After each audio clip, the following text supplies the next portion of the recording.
But the senator, while indoctrinated, could not explain his toxicity.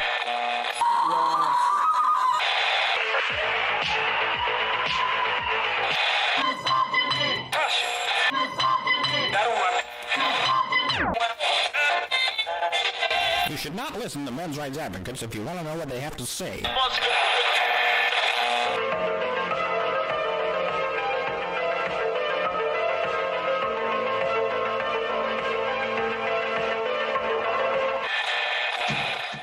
You scared me. No. We're live. See, hello everybody. Welcome to Honey Badger Radio. My name is Brian. I'm here with Alison. This is HBR Debate number 29. Alison is late. Very confused. You are very confused? Why are you confused? I'm confused. No, I just continue. It's okay. I'm just generally confused right now. Oh, I see. But hello, hi everybody. You're fighting on Twitter instead of focused on the task at hand. That's why. Yeah. Get off of Twitter. Right. Get off of Twitter. Stop fighting with people who don't give a shit about. They don't have anything great to say. So this is HBR Debate number 29. Alison is late to Tomi Lahren's pity party, where we will be looking at Tomi Lahren's video from last week entitled PSA For Boyish Men, and we'll be adding our thoughts on this thought. No, I don't mean to be mean to Tomi Lahren. She probably is a bit of a thought, though, but... Thought. She's making a thought. Mm-hmm. Doesn't necessarily mean she is a thought. This is a thought that she's presenting for the world. And we're presenting our thoughts on her thought. That's right. The thought right here. On this thought right here. On this thought. Okay. Yes. It doesn't mean anything more than that. I apologize. I'm getting notifications. There's not much I can do about it. So this video is on Facebook.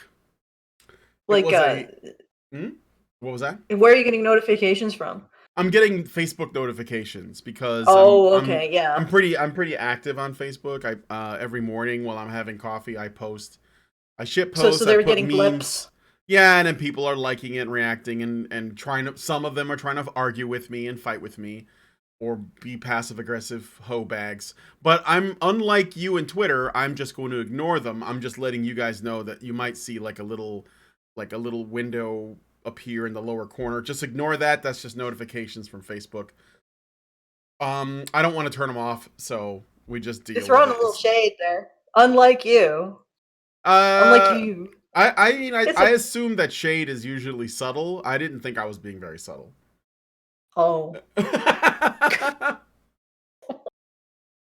Okay. All right. I think I was being pretty direct. So, all right. So, this is Tomi Lahren's PSA for Boyish Men. Because it's a Facebook video. Money Badger. What? Did you say something? No. I'm awaiting you. Oh. Go ahead.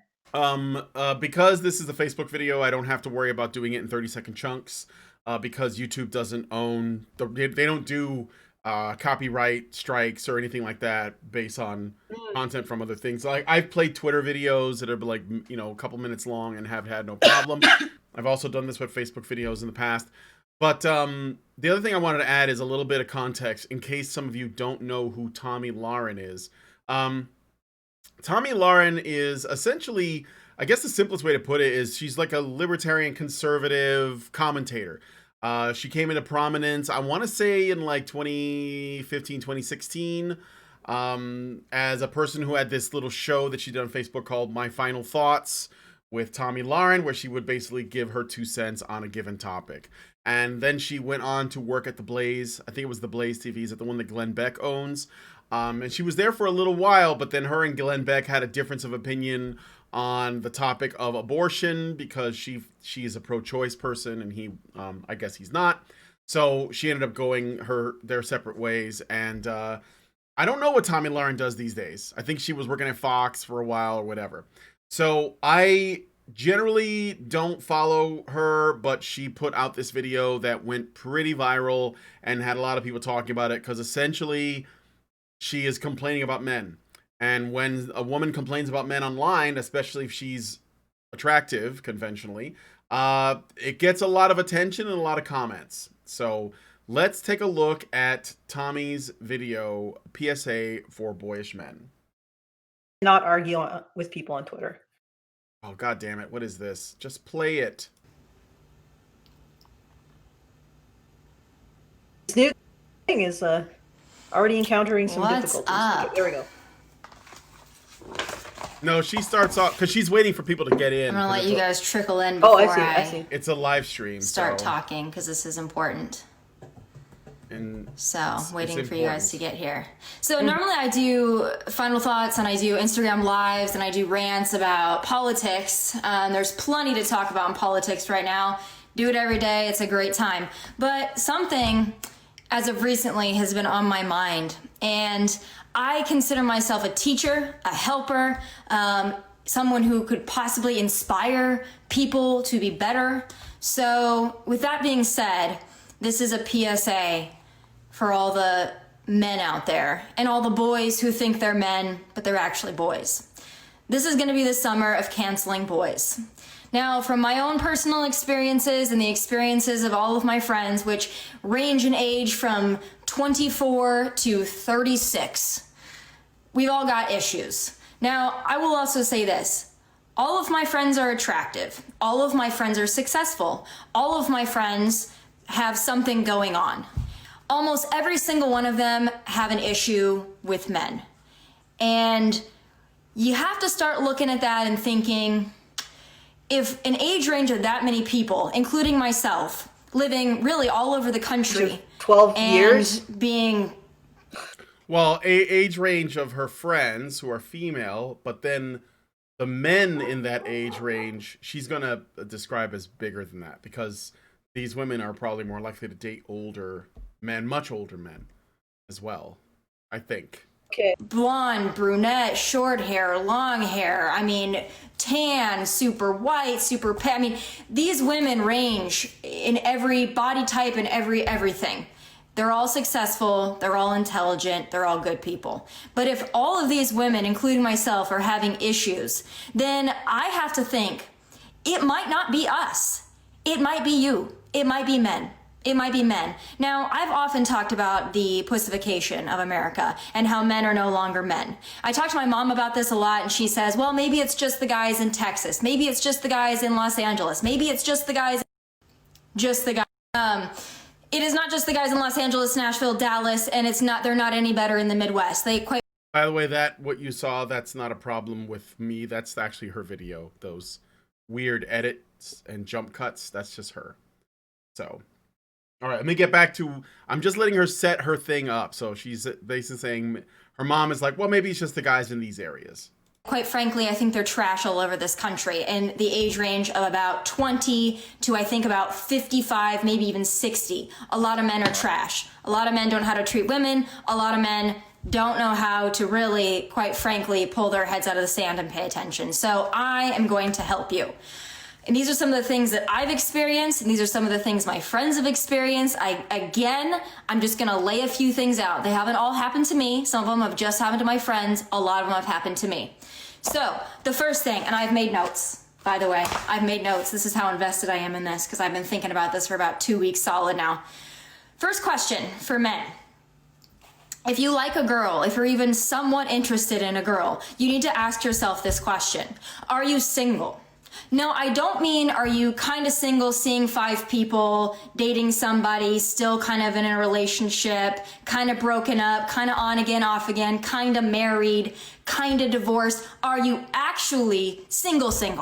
That means single. You have nobody. You have no complications. You have no attachments. You are actually single. That is the first question, believe it or not, that needs to be asked. All right, I'm just going to pause it there. I think that, and I don't know if she has much else to say on the subject of like this first topic, which is don't get involved with a woman unless you're free.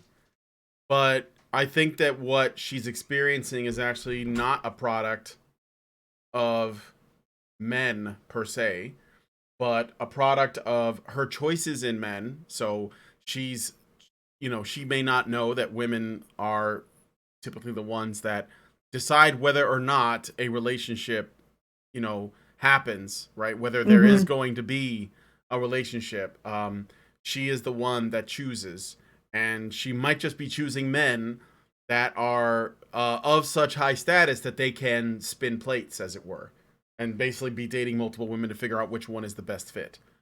But she could also be experiencing what is the consequence of hookup culture. And hookup culture is, I think, something that her generation, I believe she's a millennial, something that her generation made really popular, especially in university, but not limited to that. I think it was going on after and even in high school.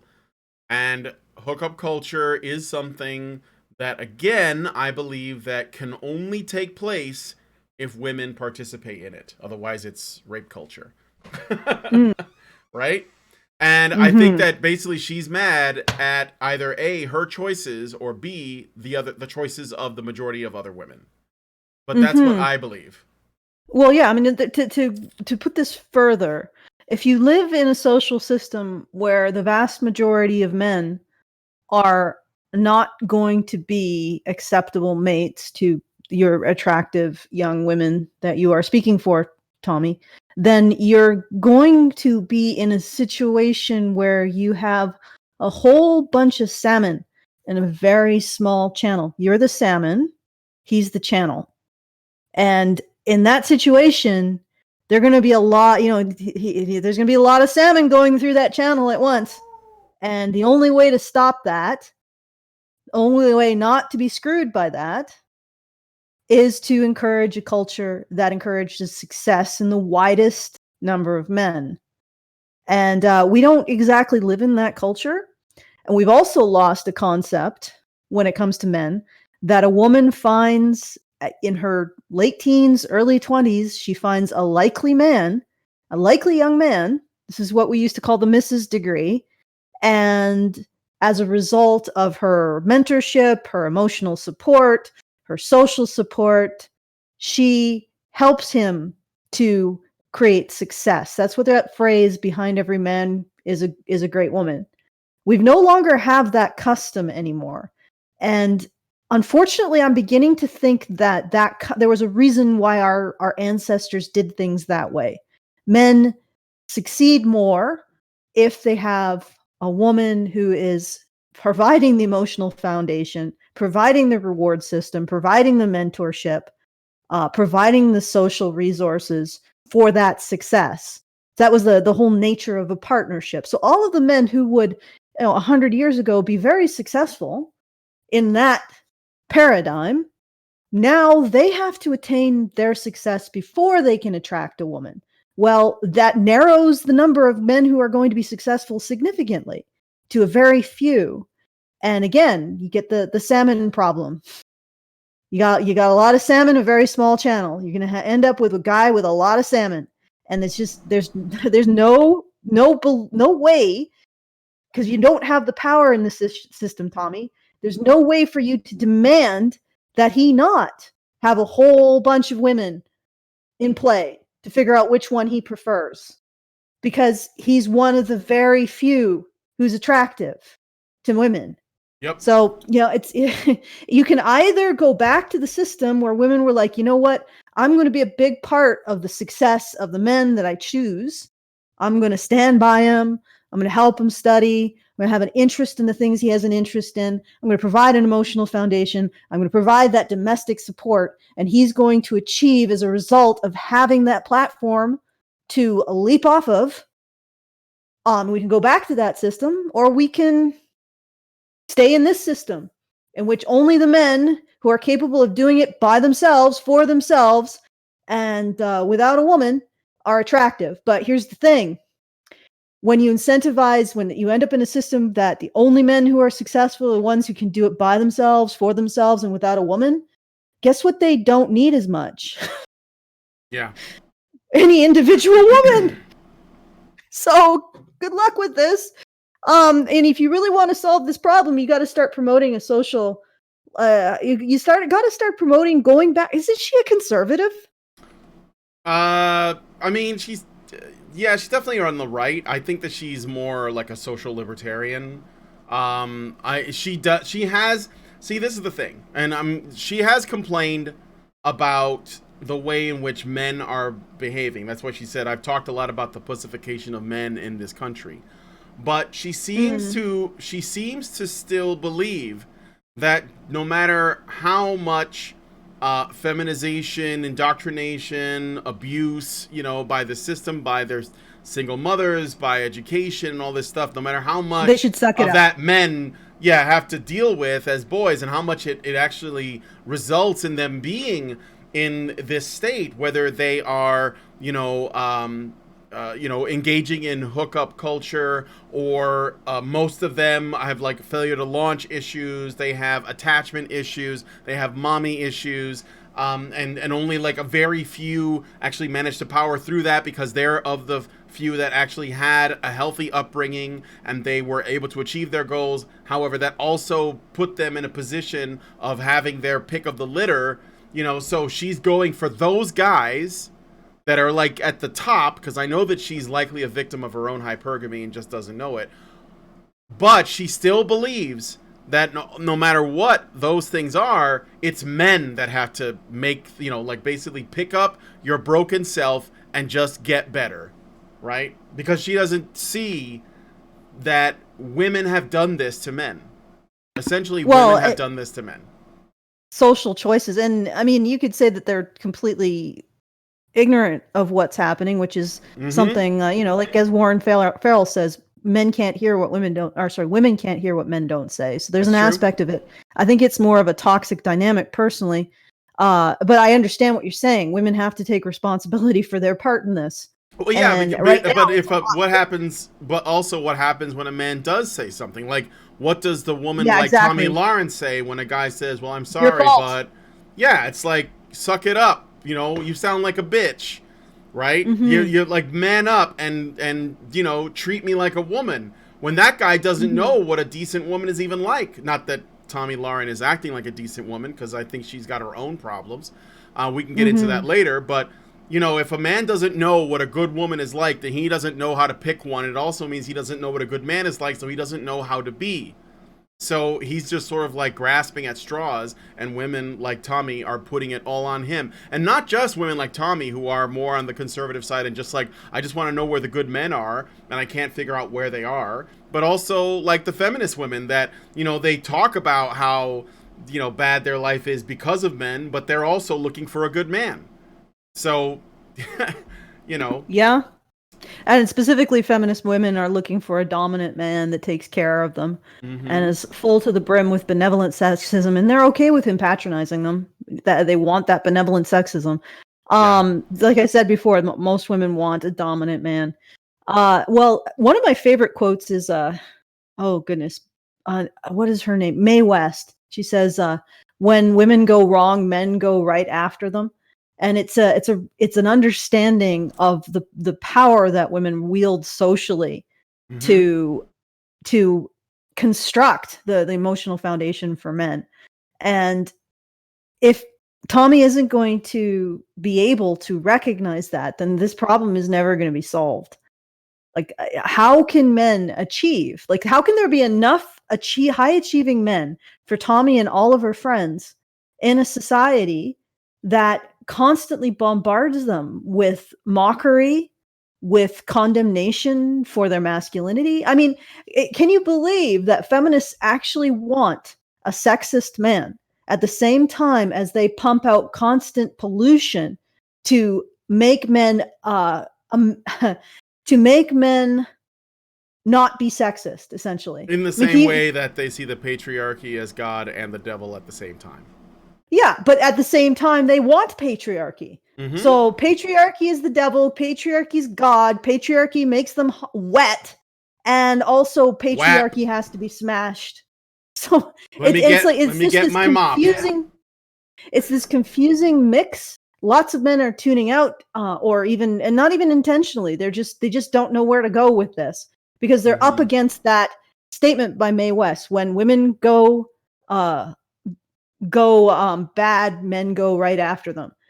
Women do provide an emotional foundation for men, and when that foundation is total shit, like when it's shifting sand, then you get what Lauren is saying. Yeah. Or Tony is saying. I don't mean Tommy. to attribute this more. Tommy is saying you get a situation where when men are not achieving, men are trying to figure out the messages that are being sent to them.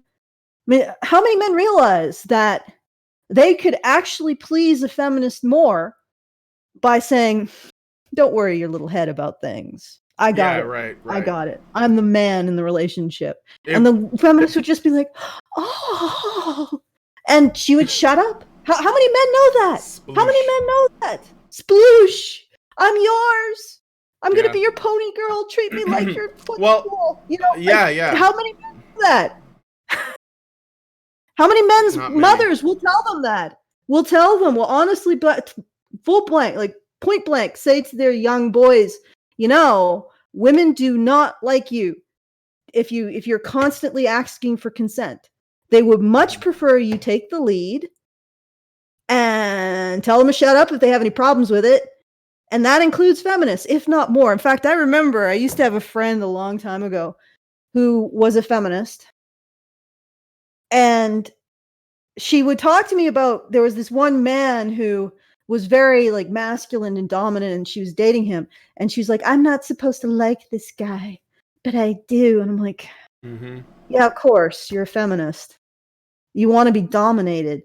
I mean, seriously, everything that they talk about is simply a desire to have Sean Connery smack him and say, get in your place, woman. It is not real. And nobody is telling them that. Like, I wouldn't do that with necessarily a woman who isn't a feminist or a woman who isn't like Tommy here. But certainly it seems to be that it's a reverse psychology when it comes to feminists. They really want men to, it's a shit test when it comes to feminists. Yeah. For me, I know my mind a bit better.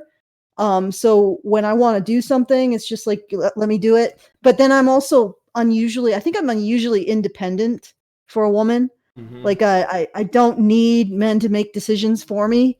I'll just make my decision and do it. And I don't necessarily need men to facilitate or take responsibility if I fuck up. So I face plant, I'll be like, oh, well, maybe not do that again. Because it's okay, today was a really interesting situation. So me and my husband Jonathan went to the local chicken place in town, and it's all drive-in. You can't go into the actual restaurant. So he goes to the drive-in window, he orders, he pays, and I'm not actually supposed to do it, but I ended up having a bit of his sundae. And then I decided I would get one for myself. I regret that deeply because I'm lactose intolerant and I'm in a bit of pain right now. But so we're waiting at the other window to get our food, and we're waiting because I guess they just put in a new chicken, like a new order of chicken. You know what I mean? Like they finish an order of, like they fry a whole bunch of chicken, they finish it up with the orders that they got, and then they have to put in a new one. So we're waiting, and I decide that I'm going to walk back over to the order window and just get myself a parfait, right? And I said to Jonathan, okay, give me $5 and I'll walk over and get myself this ice cream. Meanwhile, while I'm doing that, the woman at the window opens the window and says, "Oh, you didn't have to send her to do that. You didn't have to send your wife to do that. You could have just knocked on the window." I'm like, well, and I came back and he's like chuckling and he tells me about this. I'm like, you didn't send me. I sent myself. But it's that attitude that a lot of women have, that somehow men really are the dominant party in a relationship, and they are responsible for the choices, or somehow responsible for everything, even when it had nothing to do with them. And it was just bizarre. But it's that kind of attitude. Boy, have I really gone far afield. I apologize. That's okay. Continue, Brian. So Tommy's still setting things up. I want to tell you, I haven't seen this whole thing, but I want to tell you what I think is actually going on. And I'm pretty good at reading people, I think. I've learned it from years of experience. I grew up introverted, and then because of the jobs I took, I learned to become way more extroverted and way more conversational, and I've gotten to know people and date a lot of women too. And I'm going to tell you what I think is actually happening here, because there's what she's saying and there's what I think is the impetus for this. I think that Tomi Lahren got burned by a guy. And I think that this video is her ranting at the world, looking for validation from her friends as well as her fan base regarding her thoughts right after this happened. And I think that this guy either stood her up, or he dumped her, or he said, you know, I'm too intimidated by your career. I don't feel like I can measure up. Maybe she shit tested him one too many times. Maybe he said, you know what, I'm going MGTOW, something. But I think a guy burned her or slighted her, and it resulted in a breakup. And she is now ranting because she looks really nicely dressed considering she's at home. Like she's wearing like a dress or something. And she's got sunglasses. She looks like she was about to go out and something happened. And I think that that's what this is about. But let's play more of the video. That's my thought on why this is. And I'm telling you that ultimately, like, I don't think that this video is particularly unique. I think that this is something that is very common for women, no matter where they are politically. I think this is more just a woman thing and not necessarily a feminist or non-feminist thing. We'll listen to more. Let's get into her list. And ladies, you should be asking it, because in 2020, A list? it's not a given anymore. What? What was that? Oh no, just cringing at the idea of a list. Yeah. This is like a list of things that guys need to do. And I mean, it just, you know, she's so certain that her and her friends are worthy of like good men. That she thinks that because her and her friends have not found a good man, it must be something wrong with men. But I'm telling you that if you have experienced nothing but failure in your relationships, it's probably time to look in the mirror. And I would bet you that Tomi is shooting for the moon, because she is, you know, she's young. She would be considered by most to be attractive. She's probably above average, actually, because there's a lot of, you know, women that don't take care of themselves in this country. Let's face it. There's a lot of women with tattoos and piercings all over their body, and they're like overweight, and they've just like whatever. They don't care. They think, or they're convinced that no matter what they look like, they're good enough. And then there are women like Tomi that basically are like, well, I think I should probably take care of myself to some degree. I don't think that she's, you know, a fitness model or anything, but she probably just doesn't eat constantly, and eat shit too. And I think that it has resulted in her having a high degree of entitlement to a certain kind of man, and she's not able to find that man.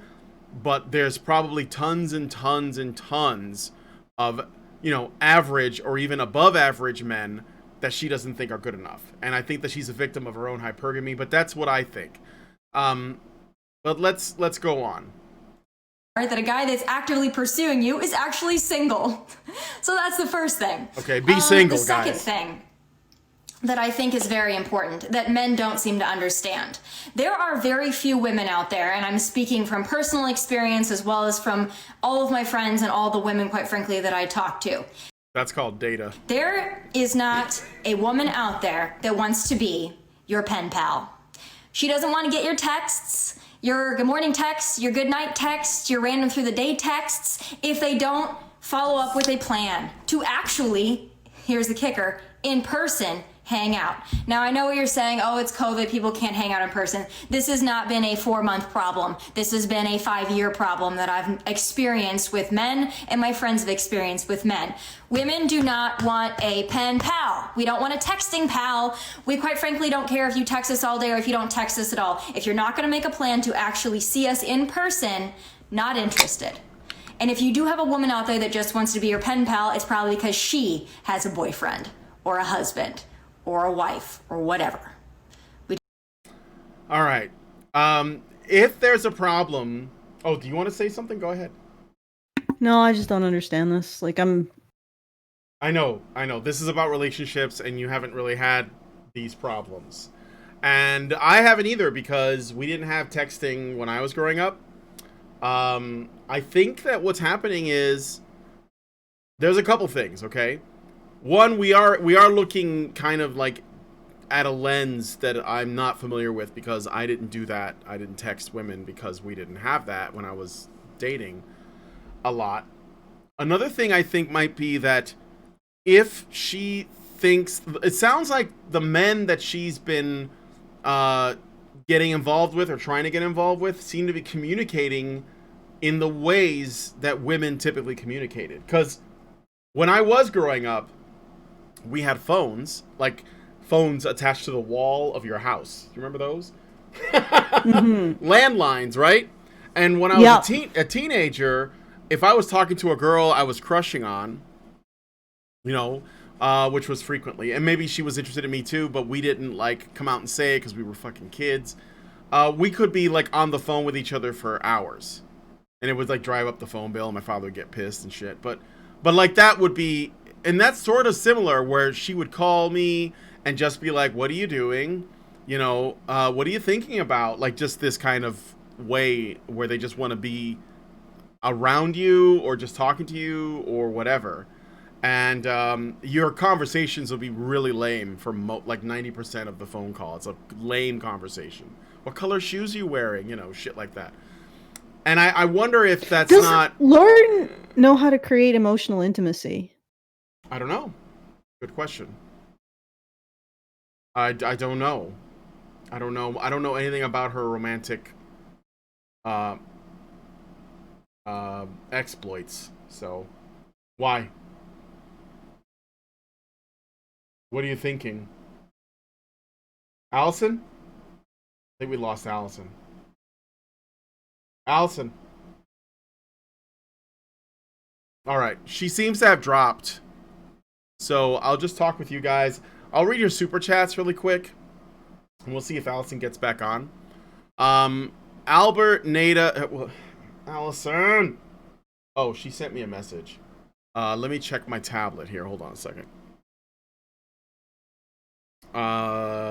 She said something to me, but I can't look at it in here because it will cause Discord to do something. You find it easier? My video, I can't. Okay, Alison, I can't do that and stream at the same time. I can't do that and stream at the same time. All right. Albert Nader Retro gives us $5 Canadian and says, probably won't get a chance to see this live, but if you get a chance, check out Jessica Malensky's response to Tomi. It's hilarious. It's Jennifer Molesky, and Lindsay watched it.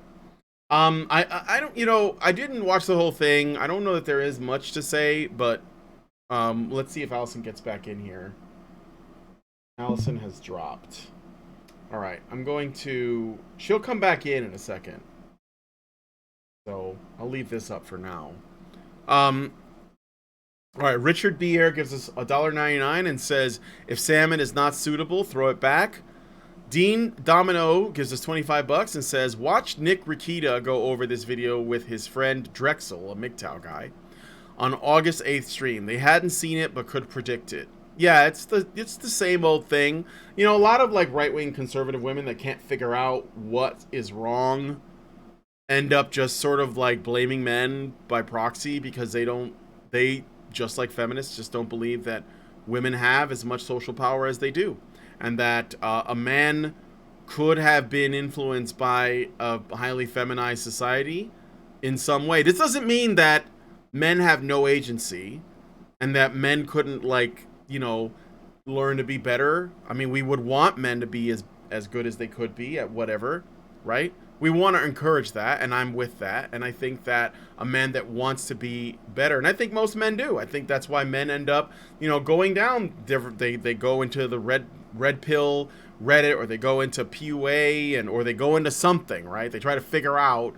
what the problem is and they try to solve it. But I think that at first everyone works under the assumption that men are supposed to be a certain way in order to appeal to women.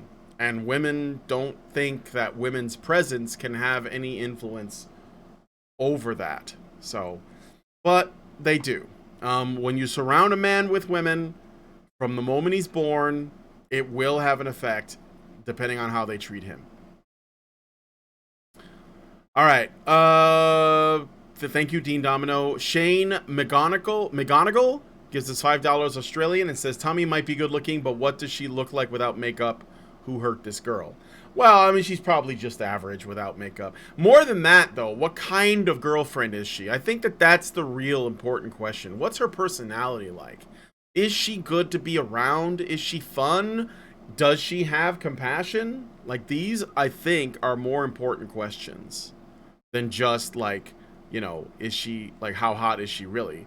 Because I don't think, honestly, that that's really what men want.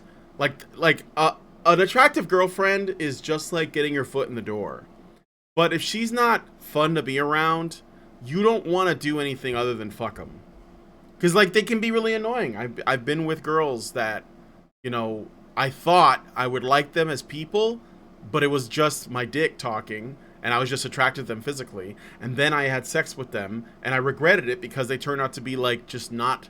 Either they were no fun to be around, or they were fucking scary, like psychos. Or they were abusive, or something, right? There was just something wrong. And it was because I wasn't looking for the right qualities, but I was too young and stupid at the time to know. So I think that it's true that without makeup she might be less than average, but more importantly, what kind of person is Tommy when it comes to romance? Polaris589 gives us $5 and says, has Tomi Lahren tried dating men that actually like her? They don't seem that into her. Well, see my previous response to the other super chat, because I do think that if you're a man and you're really high status and, you know, at least high status enough that Tommy is attracted to you, which I imagine is a factor, because it seems when she describes her girlfriend, she describes them as attractive and successful and then good people. So she puts that, like, kind of like low on her list, at least based on that impression. So she probably expects that from men, that they'd be, like, attractive enough, successful enough, and then good people. So if you're rating that as third, then you're probably going to get that as third from men. And those men are probably just like, well, you know, she looks like she'd be good to go, and maybe she gives it up too soon. Maybe she doesn't, you know, feel these guys out in a metaphorical sense as opposed to a physical one.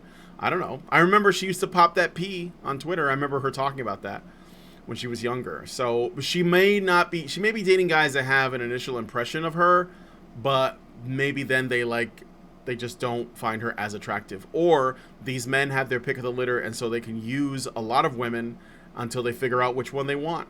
That's also a thing that can happen. Alison says, are you back? Yeah, I think so. Can you hear me? Right. Yeah, I can hear you. Okay, so I just had a massive, I don't know what, Discord just decided to stop working. So I had to restart everything, and then also reinstall Discord. Whoa. So it's been an exciting, 5 minutes. So I apologize for being just completely dropping out. And I also apologize for interrupting your thought. Did you manage to finish it? Because I haven't heard anything in the last 5 minutes. Oh, I was just reading the super chats. So I thought I would just stop talking about the video and read the super chats. And then I was responding to some of the super chats to sort of like drag things out. So I was just saying that, like, my last super chat that I was responding to was Polaris589 said, has Tomi Lahren tried dating men that actually like her? They don't seem that into her. And I was just saying that, even though I can't know for sure, I would suspect that if the way in which Tomi Lahren describes her girlfriends, which is to say she first describes them as beautiful, then describes them as successful, and then lastly describes them as good people, then she probably is attracting men under the same hierarchy, as it were, right? It's like, oh, is he hot? He is. Oh, let's see how, if he's got stuff going on, like, does he own a business? Is he making good money? Is he, whatever? Is he ambitious? Yes, he does. Okay. And then it's like, last, is he a decent guy? And I was just saying that she may have her priorities messed up in terms of good men. She may also be, and this is something we were saying before, a product of essentially getting involved with men that they may like her from their initial impressions because she's attractive and young and perhaps even famous could be a contributing factor, but then maybe they get to know her and she turns out to be like just not that great, and they're just like, well, I'll date her for a while, see if I can get in those walls, and then I'm gonna bounce. I mean, that's possible. I don't know. I do think this is personal. I do think that she's speaking from personal experience and recent personal experience at that. So if she is getting burned by dudes, it's probably her fault. Well, the thing is that, well, first of all, why is she blaming all men and not just the men that she's attracting, her friends are attracting? So I'm pretty sure there's quite a few men who are married. Are you having trouble with I don't the see video? I don't see your camera. I am. Are you? I'm still sharing. Yeah, I know. I got you. You see it? I got that part. Yeah, I see it. But I'm sharing my camera. No, I don't see your camera. Oh, it says video disabled by you for some reason. Okay, there it goes. I got it now. Okay, there we go. I don't know So we got why everything. it's yeah, we're good. All right, but go ahead. You know what I'm saying? Jeez. I'm sorry I Okay. can't share my camera with you and the Facebook page at the same time. That's like the catch. But you'll be able to watch She this has later. a problem. She has a problem with men who send her texts, and the text. They stay in the texting zone where they're just like, how you doing? What are you up to? You know, how are things? She wants men to just like make plans and like, you know, we're doing this, you know, let's meet. I think that's what she's saying. She doesn't like the what would I'll you pack you call up in that? my backpack, woman, and Yeah, I don't even know what you would call that. Is it like a social media honeymoon where you talk on or like, you know, DMs? Like, just hang out in the DM land for a while and feel a person out and then, like, decide if you want to hang out with them. I mean, maybe these guys just want to make sure they don't end up a lampshade inside of a creepy apartment. Mm. I don't know. well, I wouldn't say that Tommy's like that, you know. But I guess there's always the possibility of it. You never know.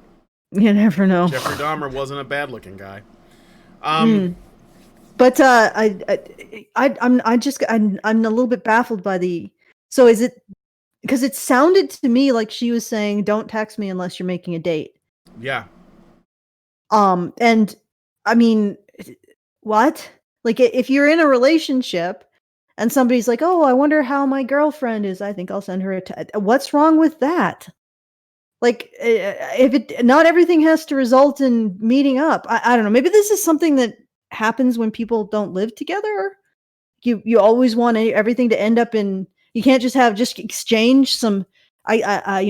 Some texts like, "How are you doing? I'm doing fine." Everything has to end with a. Only contact me if you want to arrange a business meeting, sort of thing, because that's like bizarre. Yeah, it is.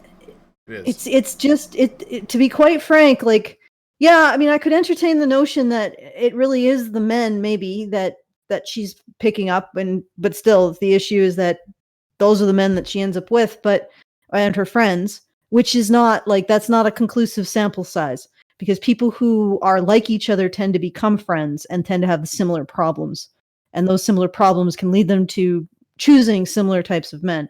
So this is not, her and her friends is not data. It's a bunch of anecdotes. But having said that, I mean, even giving her the benefit of the doubt, maybe she's actually talking about something real. This is very bizarre. Like, don't contact me unless we're going for dinner. Well, she doesn't like all of the okay, this is what I was saying before you dropped out. What she seems to be complaining about is men who communicate via text and DMs like women do. Remember, I was talking about how, you know, when I was a teenager, I would like talk on the phone with a girl that I was interested in for hours about nothing. It was just like us wanting to like maintain contact. And so she was basically saying, if you're gonna don't do all this texting, just cut to the chase, right? But I think that what she's missing is that we're seeing a series of problems with men that appear to be them behaving under feminine social rules, right? So the first thing was, make sure that you know, are single before you get involved with a woman. All right, I think that that's common sense. I don't think that if she's complaining about that, then again, this might just be her choice in men.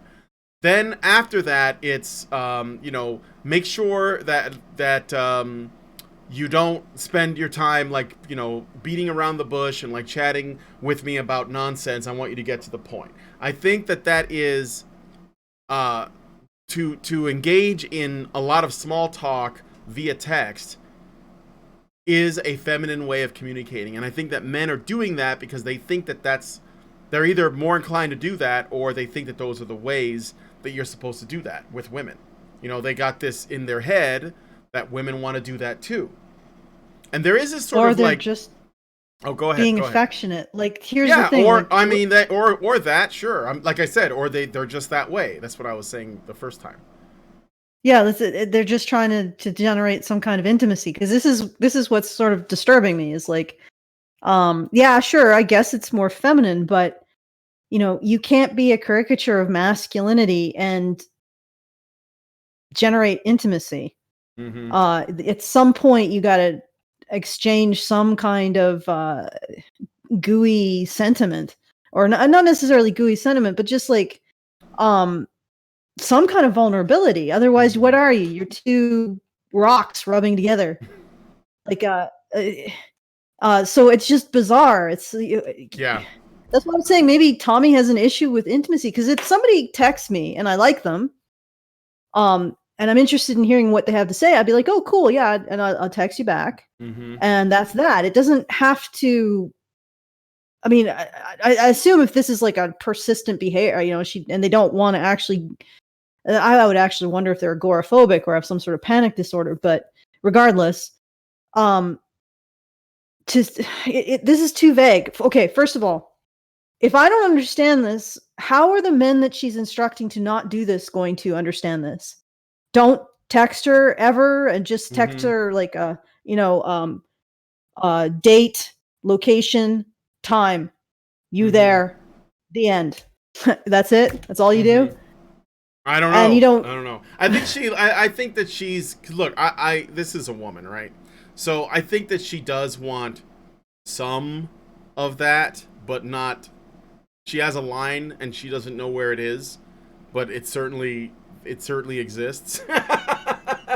This is so serious. This is the way women are. I'm telling you. They'll say, "Look, you know, don't send me a ton of text, just some, and then I want to get to a point where we meet up." And of course, the men are like, "I don't know." It's sort of like, it's the same thing as, you know, when a woman gives a man a number. There's that whole like, okay, so how long do you wait until you call them?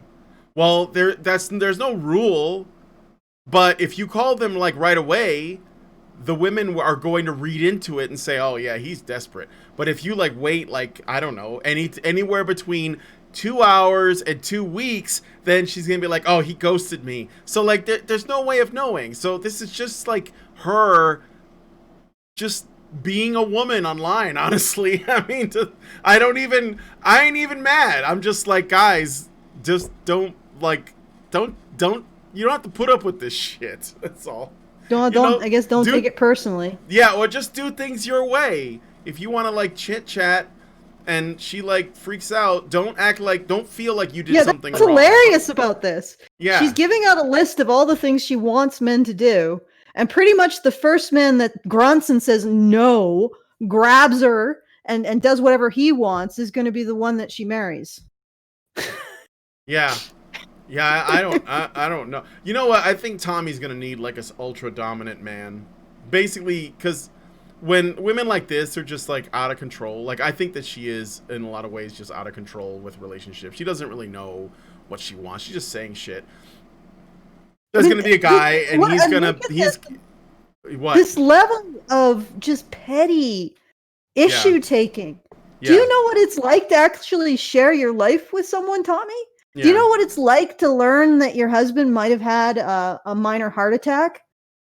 You know what that's like, Tomi? Mm-hmm. And you're whining about somebody. Oh, he gave me 3 texts instead of 1, and it didn't end up. It's like, do you understand the level of pain that you're embarking upon in getting into a relationship? The level of strength that you have to be there for somebody else. the level of vulnerability you're going to end up having to show, because I'm guessing that she's also a woman who has a trouble with that too. So it's like, you ain't ready, Padawan. Yeah. If you're complaining about the number of texts he's sending you, oh my God. All right, Okay. let's keep going. But basically, I would say this: her advice is good, but her delivery is awful. So, guys, yeah, like if you want to be involved with a woman that wants to be in a committed relationship and you're married or dating, just put up front like what you are. Just say, look, this is what my situation is. Your advice is very good at all. I think it's inconsistent. It's vague. It's like I can't make heads or tails of it. I'm saying that there is some use in it. What I'm saying is there is some use in it, but ultimately what you're going to take away is not what she's asking for. That's why I said, so the first one, she says, be married or not, be single before you try to date women. I would say, if you are dating multiple women, you're looking for the right one, just tell those women up front, this is my situation. I think that you owe them that, okay? And if they're okay with it, they're okay with it. If not, they're not. And if you don't think it's their business, but they're looking for something committed and you're not, just make sure that you put all the cards on the table. That's what I'm saying, right? That's just common sense, you know. The second thing, which is, you know, don't engage in a bunch of texting and beat around the bush and all that. I mean, I think that there's something to be said for saying, look, this is the way in which I communicate in what what I'm looking for a potential partner. It's either going to be, you know, a lot of texting, some texting, or very little texting. But be prepared for that. You just tell them up front, again, this is how I communicate, right? And they're either okay with it or they're not. And I'm telling you, if you just establish, and it's not an ultimatum. You're basically putting, say, these are my boundaries, this is how they exist. And what usually happens is women will just, they know it and they say, okay, those are the boundaries, I'm going to work with that. Ultimately, they actually become interested in that because when they know where the boundaries are, then they start going, well, I wonder how I can change those things. And that becomes a game for them. But it's true. It becomes a game for them and then they become interested. I don't have doubts there. That's not a snort of doubt. No, Brian. I know. It's a snort of understanding. It's an understanding snort. So, all right. Anyway, snort of standing. Yes. Let's get into the rest of her list. So I think she's still talking about texting. By the way, there is something about texting that I do want to say because for a while, Lindsay and I were essentially engaged in a long distance relationship. Because she was in Canada and I was over here. And all we had was Skype to talk to each other for like a good chunk of our relationship as it was developing. That was how we communicated, aside from the few times I got to visit her and then the few times that she visited me. And one of the things that is interesting about this, and I know this adds an extra dynamic to guys that are actually in the dating world that are using text or DMs or some other, you know, app to talk to women, is there is this thing. When I was growing up, if you called someone on the phone and you talked to them for a while, when you hung the phone up, the conversation was over. So you didn't have to worry about like how much time should pass before the next phone call. It was usually established at the end of the last phone call, like I'll call you tomorrow or I'll call you next week or whatever, right? You would have like an understanding of when you were going to communicate again, but that conversation was considered to be over. When you're like texting somebody, it seems to be like an unending conversation. You know what I mean? Like someone sends you a text and you respond to the text, and of course all the responses are open-ended, which means that you could stop texting at that point or you could keep going. But when you are talking to someone that you're interested in romantically and they post something to you that is proposed as a question or it's open-ended, or even if they're just saying, you know, I miss you, or I hope I get to talk to you soon, or something like that, there is tremendous pressure to respond right away. Because you feel like if you wait to do that, you're like leaving a conversation in the middle. And it can be a bit of a game, or it can be really tricky. And I think that Tomi could be getting caught up in that too. Because if you just have a regular human conversation, or you know, like, oh, you know, these things can't go on forever. I mean, I get friends, not even, you know, they're just like regular friends that text me at whatever hours, because, you know, they're either in another part of the world or they are night owls and they stay up really late, and they'll just be like, you know, asking a question. And I'll wake up the next morning and it's been like 6 or 7 hours later.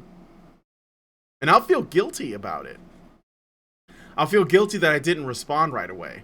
So I wonder if that's not also what... I wonder if that isn't also something that contributes. Like, the way in which we communicate with each other online doesn't make things a little bit more complex. Because these texting conversations, DM conversations, whatever, they can be pretty open-ended. All right, so I've managed to filibuster until Alison came back. Are you back? Yeah, I got myself some tea. All right. Also, I found a mummified vole that apparently my cats decided to gift me with. Ew. Yeah, I'll pick that up later.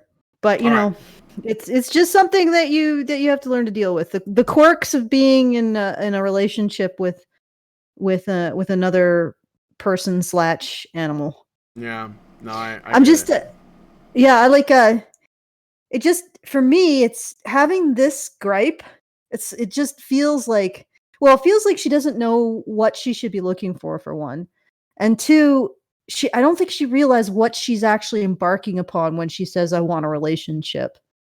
Yeah. It feels like she doesn't understand the enormity of being partnered with another human being. And, you know, eventually you're going to be elbow deep in each other's bullshit. Mm-hmm. And it's, you know, and you're going to have to learn to stand by them, and really you're often elbow deep in your own bullshit, or you run. And, ultimately you're often just running from yourself. But anyway, that's neither here nor there. Maybe I'm getting ahead of myself. So let's listen to the next part. All right. She's still talking about texting, but I'm going to play more of it. Let me know if you can't. Oh God. Let me know if you What can't a hear trivial this. problem. This whole thing is trivial. You don't want a pen pal. But that also leads me to my second point. This is going to be backwards for you guys. Make plans.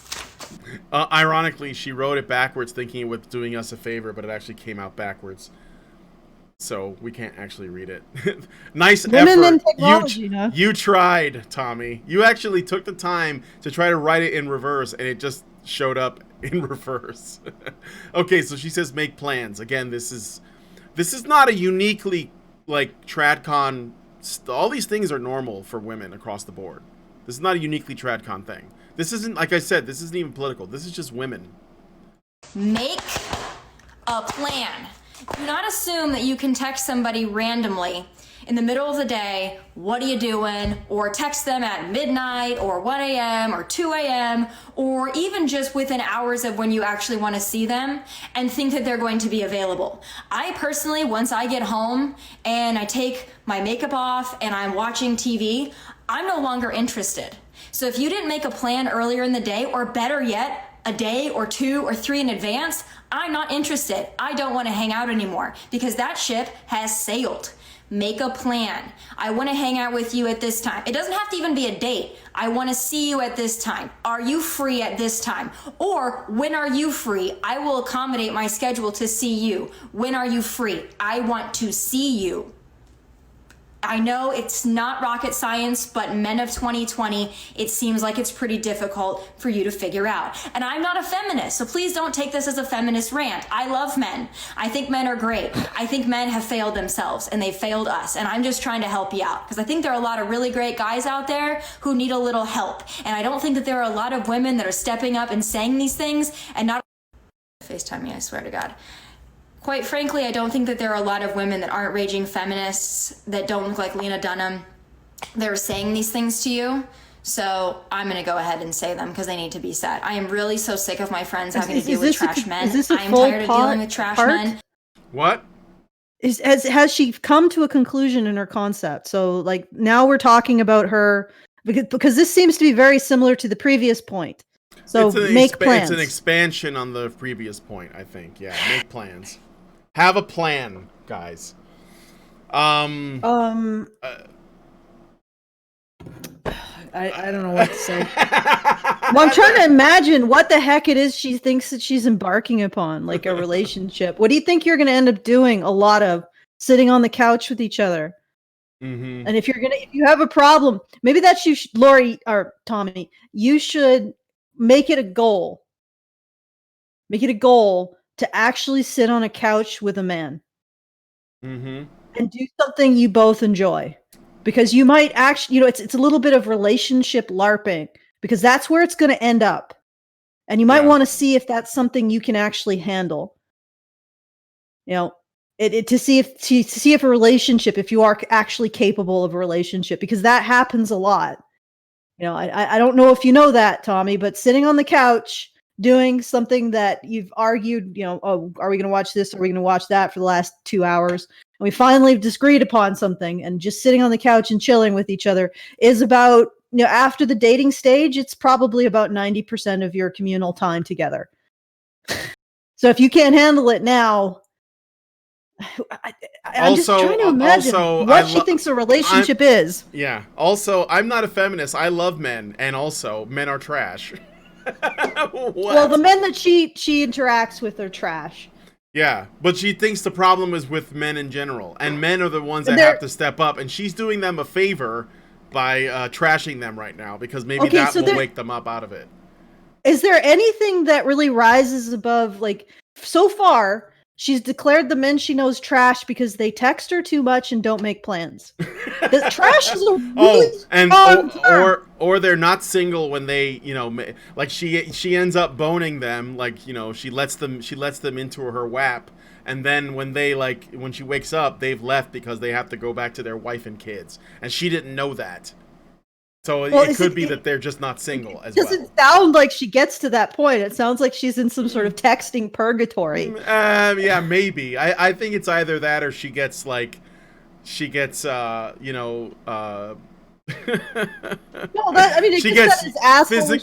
physically used. I'll put it that way. Okay, all right. It's possible. It's asshole-ish behavior, but surely it's not every single man that her and her. But that behavior only takes place if she lets it take place. And also, is she also abiding by those rules? Like, right? Is she exclusive? And when do they become exclusive? Like, if they're still in the texting stage, is the first text that he sends to you, Tommy? Does that mean you have to be you embark on fidelity with him? Like, at what stage in this does it become exclusive? And maybe one thing that would help is that you don't assume it's exclusive until he said it, or you've brought it up and said, I want to make this exclusive now. Don't have sex before that point. I mean, wouldn't that clear that up? And it would be an action that she could control. She could take it upon herself to assume that her interactions with men don't indicate that there is exclusivity happening until they have a conversation about it. Mm-hmm. And she could bring that conversation up, he could bring that conversation up, and then she can have a reasonable expectation of exclusivity. But until that point, what is she saying? So no man can initiate any contact with her unless he's pledged his undying faith to her? Like, do you understand what I'm saying, Brian? Yeah, I think so. Like, she's expecting the men who have any interest in her just to be single immediately. Yeah. And, well, at least at the very least, the men who are approaching her. I don't know if it's the men that she's particularly interested in, but she certainly does. I mean, like I said, I get it that she doesn't want to mess around with guys that are like playboys. She's probably looking but once to settle again, down, she can take the step for herself. Yeah, of assuming that nothing is exclusive until the conversation is had. Mm-hmm. Therefore, her entire problem is on her. She needs to do this. She needs to say to herself, okay, if I don't want to have sex with somebody with a wife, then I don't have sex with them until we have that conversation about exclusivity and other partners. Okay? Yeah. That at the very least. And then at that point, because she didn't mention this, she didn't mention any mutual like declaration of exclusivity when she said, oh, you should be single. Well, men aren't just going to be single orbiting you, Tommy. Yeah. Especially in the early stages of dating. Yeah, maybe they'll have a couple people that they're trying out, like Brian was saying. So don't assume exclusivity until the conversation is had. I think that protects you. No, yeah, and I think it's probably good for men to have like a couple of prospects when because they're looking for a good. Even if a man is ultimately looking for a monogamous relationship, a good woman to settle down with. If he tries to do this as like a serial monogamous, where he tries to get from one serious relationship to another, he's going to end up in more bad relationships than not. And it's probably better if he takes it slower with more women at once, but it doesn't have to be sexual or anything. He just needs to get to know them to figure out if they're like psychos or not. And then he can start eliminating from there. Right? Yeah, so exactly. So there's no indication at what stage these men are at when she insists that they be single. So in her case, I would, woman up, wife up, actually, because I think if you are going to be a wife, you're going to have some kind of ability to set boundaries and be mature. So you got to take responsibility for this and just assume non-exclusivity until you have the conversation, Tommy. So basically, I actually am going to agree with Brian that this is the first bit it's not even an issue of the men you're attracting. It's an issue of the fact that you're approaching this entire thing like a child. Yeah. And that doesn't make you, like, it seriously opts you out as being wife material. Yeah. The second point you make also, I mean, I know that women get wifed up even though they don't display any kind of maturity. So you can end up with a guy who's desperate, but also attractive and successful. Or they choose to shrink themselves to be like, almost like a daughter. I mean, I know it sounds weird, but it does happen where you have like a woman who becomes a wife and then she plays the role almost like a daughter to that man, and he gleefully acts in as like a patriarch to her. So okay, fair enough. I guess that. I mean, I don't know that borders in the fetish territory, perhaps, but I know that it's happened. So. Yeah. Well, if you're expecting men to make the decisions when you're dating, why do you think that suddenly when you got a ring on it, he stops making all the decisions? That's something I find interesting as well. But regardless, I mean, I don't think that she's displaying the kind of emotional maturity you'd necessarily want in a long-term partner, because does she realize that she's also being vetted? I don't think that she does, actually. I don't. I think that she's like, she thinks that she's the shit.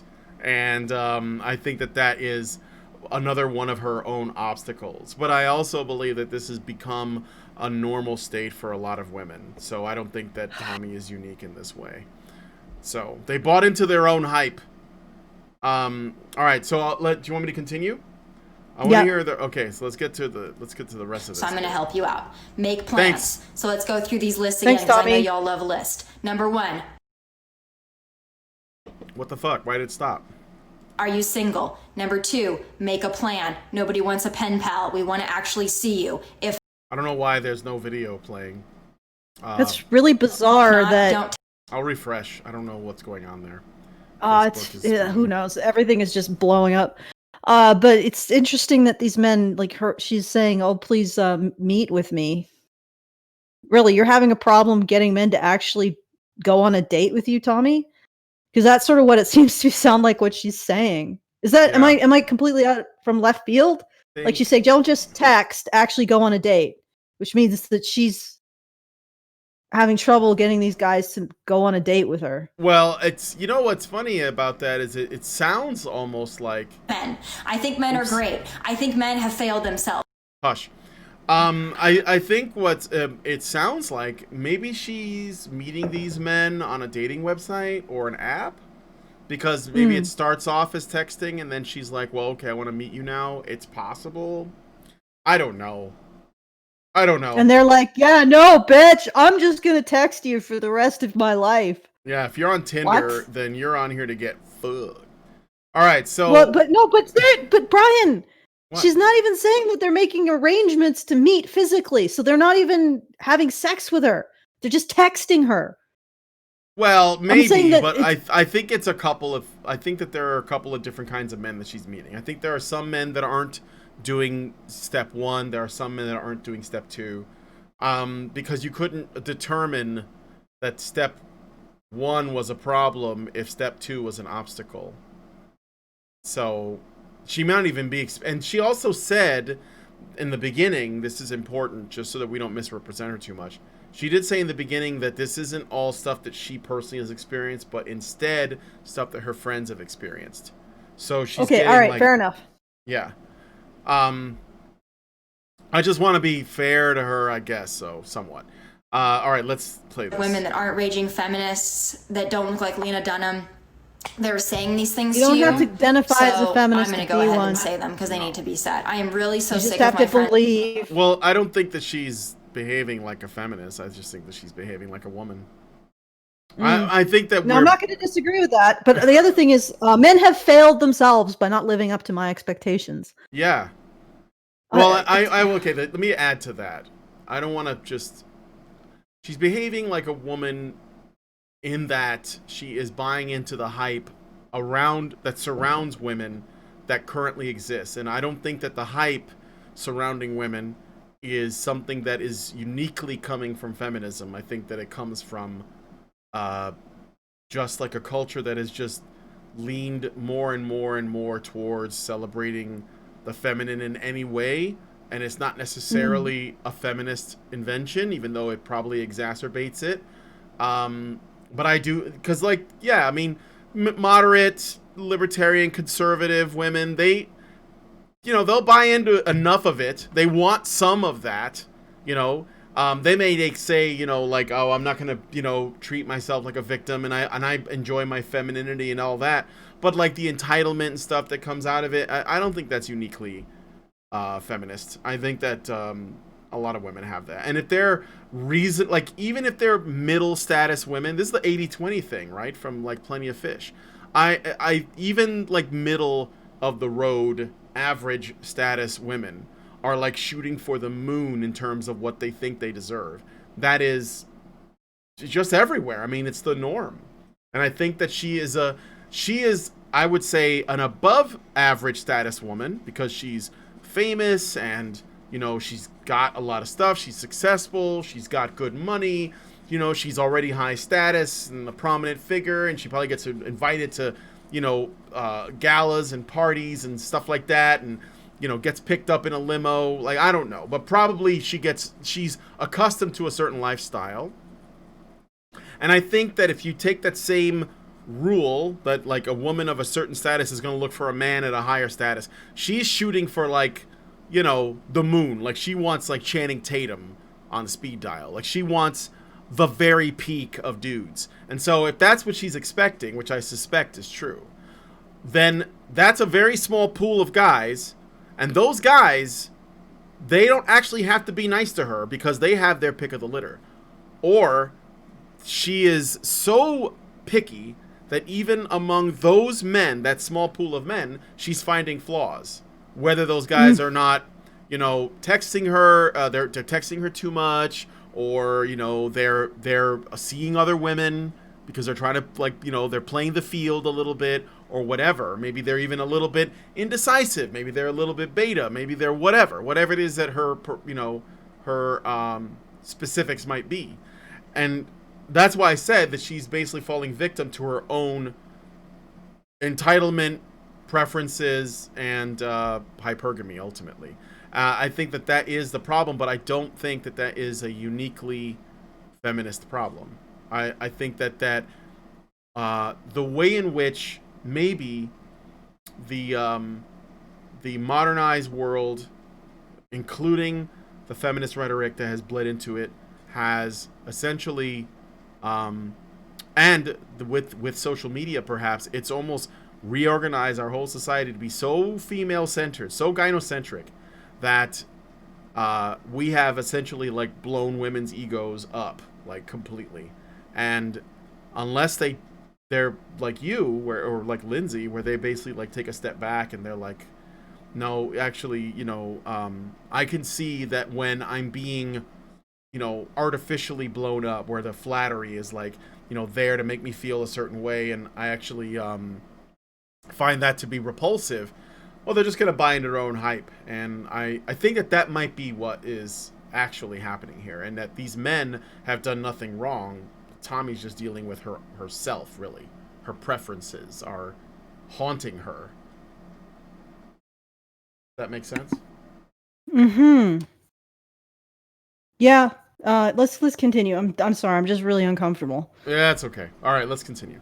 Friends having to deal with trash men. I am tired of dealing with trash men, so I'm going to help you out. Make plans. So let's go through these lists again, because I know y'all love a list. Assuming that Number the man one, are that you he's single? they're talking like, what the fuck? I'm tired of dealing with trash men, so I'm going to help you out. Is this like some sort of findom crap? She's directly insulting her audience. Yeah. Well. Nope. Okay, I'm really in pain, so I'm going to take a bit of a break. All right. But I'll be right back.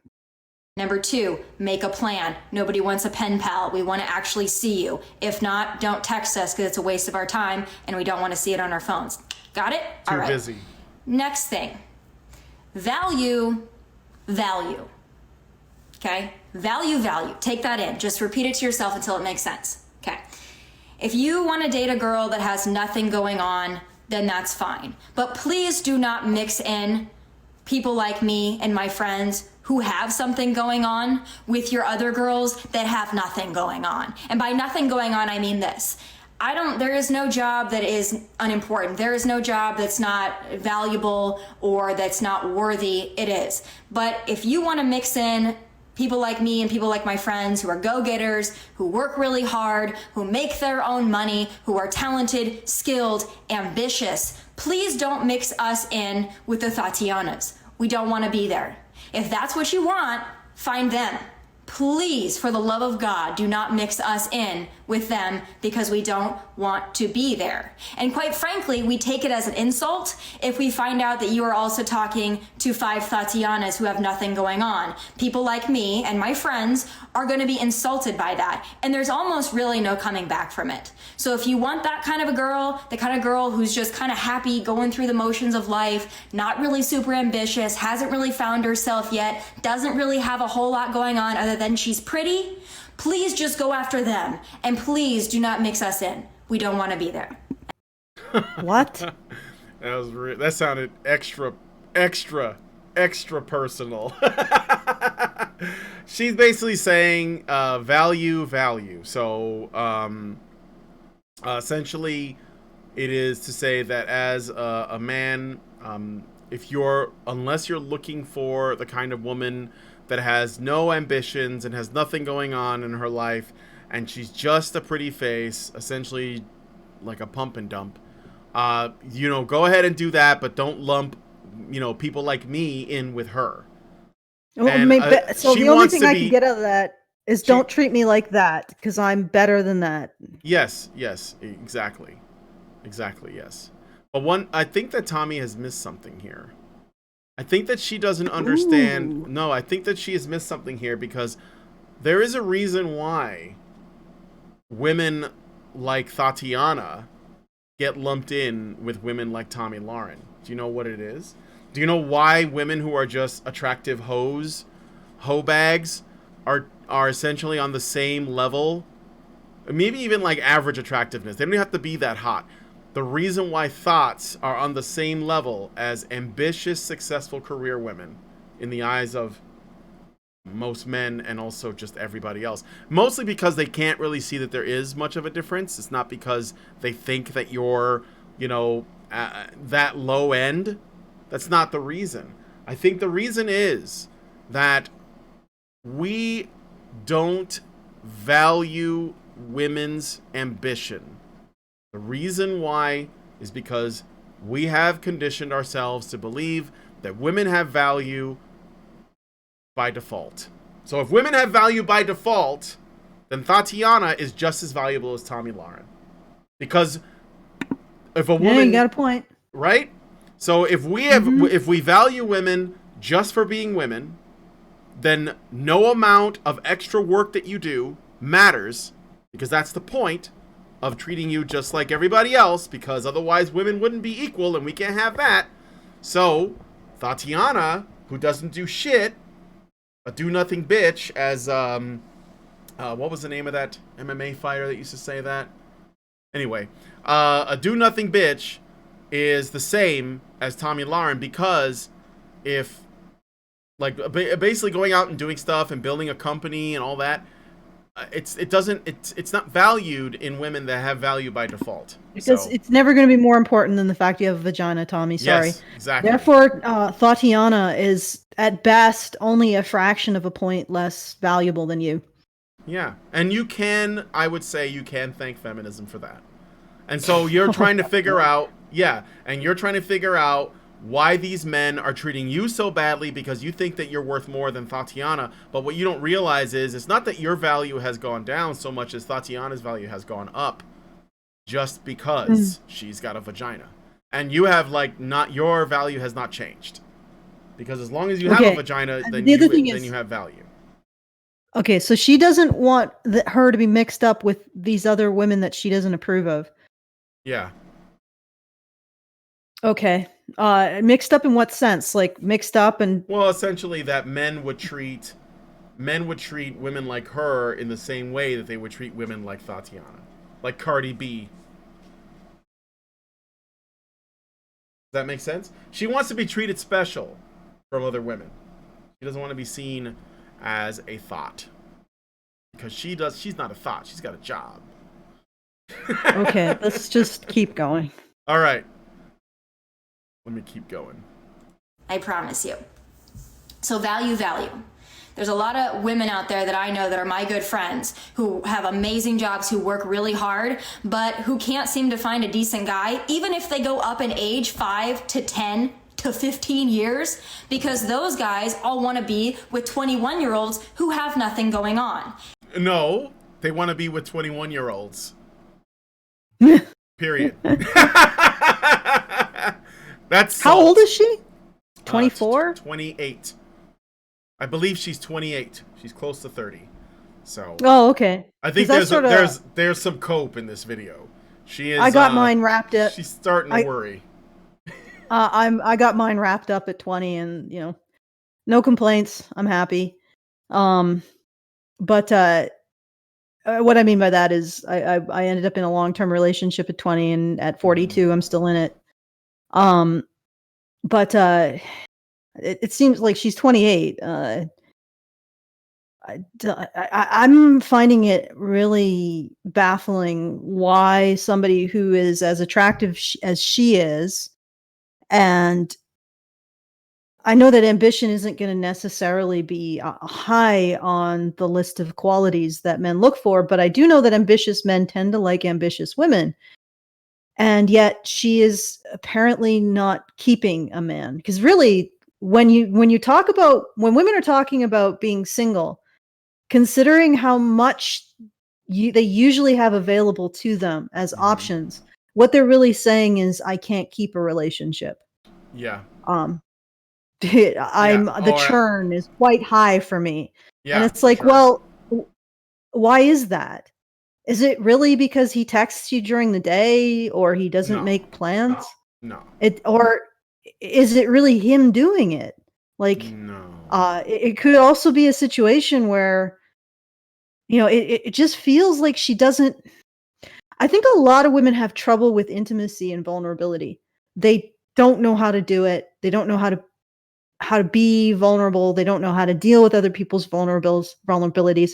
I mean, you can manipulate people using your victimhood. That doesn't mean that you genuinely are able to be vulnerable, because that's not a state of vulnerability. When somebody for example, Anita Sarkeesian, she uses allegations of victimhood in order to manipulate people and to get her way. Mm-hmm. But do you really honestly think at any point in time that she's actually vulnerable or expressing a real vulnerability? No. It's so women get into that situation where they treat vulnerability as a tool of manipulation, but it's the ability, your relationship to your vulnerability and your relationship to the vulnerability of the person you're with, that I think really determines the strength of the relationship and how deep it is.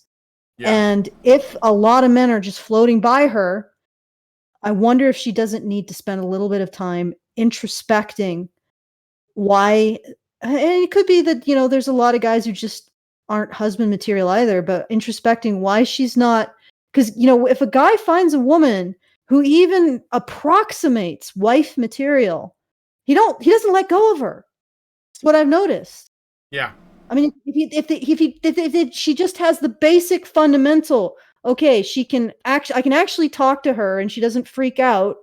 I have the feeling like she's going to stand by me. And even if he's wrong down the road, even if there's some fundamental ability to sense the possibility of that she has wife material, the guys don't keep floating away, Tommy. Mm-hmm. They stop. So I'm just wondering if maybe what you're complaining about men, and if it isn't you just going no, like have a stack of resumes and just going no, if that isn't what's happening, and you're just finding men just sort of floating away from you, you might want to reconsider you, and your relationship to yourself, and not in a feminist way, like in a real genuine, let's take a deep dive into the things that drive me that maybe I should take a second look at. Yeah, like in an Aristotelian way, like what is wrong with me, right? Or not even like, what drives me? Mm-hmm. Who am I? Yeah. And are these things serving me? And it's like with extroverts, what I've noticed is they often can use people to paper over the things that are going on inside themselves. I think that Tomi looks like she's probably extroverted, but acts like she's extroverted. I don't know. Maybe I'm totally off base. But the things she seems to be. Sorry? Yeah. She seems to be. Yeah. But even extroverts are still driven by those what Jordan Peterson calls the dragons, the things that you're not facing. Mm-hmm. And it's, those dragons are often a lot more apparent to people who are, feelering you out for potential long-term relationships, and on almost an intuitive level. So like I said, you just stop. If you're an extrovert, just stop trying to use interactions with other people to avoid your relationship with yourself, and maybe look at your relationship to your own vulnerability and your own fear and all the other negative emotions or emotions that people think are negative but really aren't. But anyway, I'm going somewhere. We're getting close to the end. We're almost done. Her list We're is getting almost close. over. It's very unfortunate. I don't think it's going to be fulfilling. But I would say to the men out there, try to maybe find a woman that you can talk to, communicate with, might actually have her shit together, might actually be ambitious and have something going on or want to have something going on. I don't care what she does. She doesn't have to be on TV. She doesn't have to be a PhD. She doesn't have to be a television producer. She doesn't have to own her own company, but be ambitious and have something going on.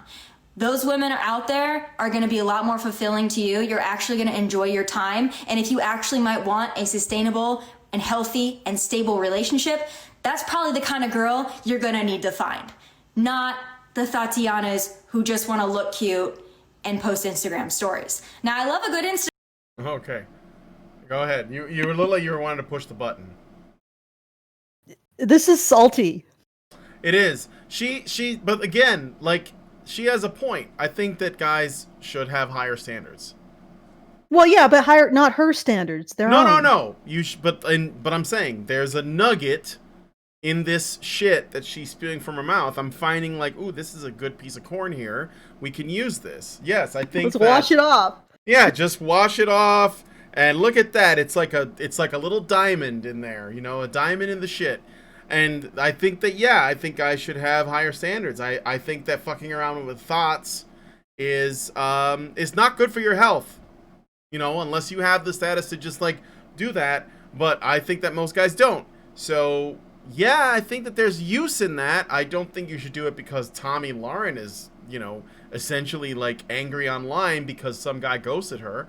But I think that there's some value in that statement. So I would say, yeah. Well, yeah, there's value in the statement. there's value in the statement that men should have higher standards and should establish standards and expect women to live up to them. But sometimes maybe a cute thought is she can be fun. actually living. Yeah, because the thing is that or not even a thought. I mean, the assumption here is that Tomi is saying is that the women that she's judging are thoughts. Mm-hmm. They could appear to Tomi to be so, but maybe they have other values. Like maybe they're kind, or maybe they actually care about what the men in their lives are interested in. Sure. You know, maybe they have more emotional intelligence. Maybe they're not as ambitious, but something that really makes them happy is making their man happy. Like this, not everything boils down to ambition and looks. Okay. Mm-hmm. I know the third one was being a good person, but I don't know if a good person would go out there and declare her audience trash and that she's going to educate them so that they aren't. Like the men in her audience trash. 'Cause that's what she did. Like, I mean, it's something that maybe people gloss over, but to say men are trash and I'm going to teach you not to be, that's pretty telling. Yeah. So I mean, like, and we're making the assumption that when she says these women are thoughts, she's accurate. And what really is a thought? Is a thought just a woman who is airheaded and attractive? Well, it used to be that thought stood for that hoe over there, which basically referred to a whorish woman, I guess. But I think thought these days seems to be any woman that doesn't have anything going on but their looks, or B is like basically looking for attention on the internet, and you know, a bunch of simps to donate to her private OnlyFans account. So it could simply be a woman that is seen as undesirable, like a way in which, because usually thoughts, actually the term thought was originally said by women to other women in the hood. It was women using it against other women. Alison, did you drop again? Alison? She's just staring at me. Okay, I think, yeah, she's gone. I'll wait till she comes back. Let's go to your super chats while Alison is figuring out what's going on with her shit. Alright, so where I left off was Zeranx gave us $5 and said, Patrice O'Neal's response to Tomi about being single, quote, listen to this goofy fish trying to tell me how to be a fisherman, end quote. Yeah. I remember that line. Meredith Glassberg gives us $5 and says, when I listen to someone's laundry list of problems with prospective mates, my first thought is, that's why you're single. Yes, that is why you fail. Alison is back. Yeah, exactly. Like, being in a relationship is an extensive series of accommodating someone else's idiosyncrasies, in which you do because you know they're accommodating yours. Yeah. So to start with this retarded list of I'm going to control every aspect of my future partner. I mean, this list is not as bad as some of the ones that I've seen. That you fail right out of the gate. You just trip over yourself and face plant right out of the gate if that's what you're doing. Yeah. And anyway, so let's finish this off. All right. Then I'll do the rest of the super chats at the end. So let's play some more. Instagram story. Y'all know I do. I love a good boomerang. I love a good whatever. But if that's all you do, men, if that's all she does, probably Houston, we have a problem. I'm just gonna let you in on a little tip. The next thing on my list is this: consistency. It really does not help me or my friends or any woman in general if you are really cool and you're really interested when you first start talking to them, and then give it 3, 4, 5 days, and all of a sudden you're not consistent anymore. You don't make plans. You don't really care. You kind of fade in and out. You're talking to 5 other Tatianas. Consistency is important. Now, if you want to be inconsistent and you want to ghost and you want to fall off the radar, that's fine, but I'm going to give you a pro tip. People like me and people like my friends, we aren't going to really give a shit after that. We don't really care. Well, the F's have been given. Okay. I like how specific her example is. For example, well, not just specific. Tommy, Let's let me say cue you into what's hypothetically. happening. Cue you into what's happening. He's not into you. No. He has determined that you are not of interest, and he is moving on. So to say, "Oh, I'm going to have the last word. I'm going to dump you for this behavior," that is basically a soft dump. He's probably looking at his screen and saying, "Well, that saved me that effort."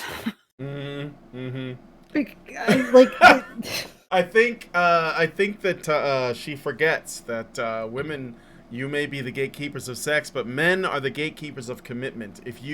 Or at least their commitment. Yeah, and they're part of the commitment for sure. So if he ceases to be consistent, then maybe he's lost interest. Maybe you fucked up. Did you realize that you can do that? That you can be maybe a pain in the ass. Maybe you nitpicked something. Maybe you shit tested him and he didn't, he let it go, but remembered and was like, I'm gonna ghost this bitch. Maybe one of your friends was flirting with, one of your friends was flirting with your man, and he was like, holy shit, wait a minute, I can have all this.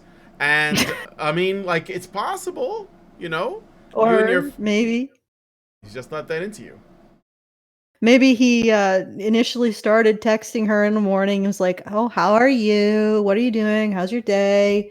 And then she was like, "Name, rank, serial number only. Do not contact me again." And he's like, "Whoa, okay."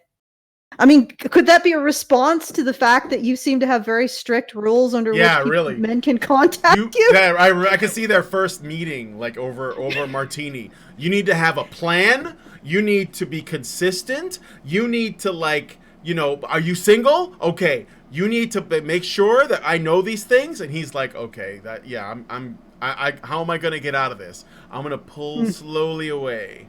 Maybe I'll try to smash a couple times. If she, if I get the vibe of this ain't happening, I'm just gonna, I got a business trip in Shanghai. I don't know when I'm gonna be back. Yeah, I don't know. This part, it seems really specific. These are literal details from her life that she's putting out there like a hypothetical, and it is very, very funny. All right, so let us continue. Be consistent. Yes, we're kind be of consistent. I'll tell you this from personal experience. Once I'm turned off, I am turned off. And I don't care anymore. Because at one point, I probably did care. At one point, my friends, they probably did care. They probably did like you because you expressed interest and maybe you were cool and maybe you were kind of fun to hang out with. Okay. But if you're not consistent and you fall off the radar, I give you maybe 1 to 2 chances to fix that because I'm a very direct communicator. Women, this is important. I will communicate to you. If your communication isn't great, I will let you know that. I will let you know that more effort is needed. But oh my God. She sounds like somebody's boss. or somebody's drill sergeant. All right, what were you going to say? I do want to say something about this, but you go ahead. This is cringy. Yeah, it is. Okay, number 1, this doesn't belong in the public sphere. I would actually tell any man, don't get involved in this. No. Because guess what? There's a high probability if you have any kind of issue with Tommy, where is it going to go? This doesn't belong in public. This is actually demonstrating, I think, why these men who you can't retroactively dump somebody who's ghosting you, Tommy. It just doesn't work that way. Why these men are just floating along with the current. They just stop briefly on Island Tommy, have a little taste, and then just keep going. And the reason why they're doing that is because she is not giving off any kind of wife-up vibe at all.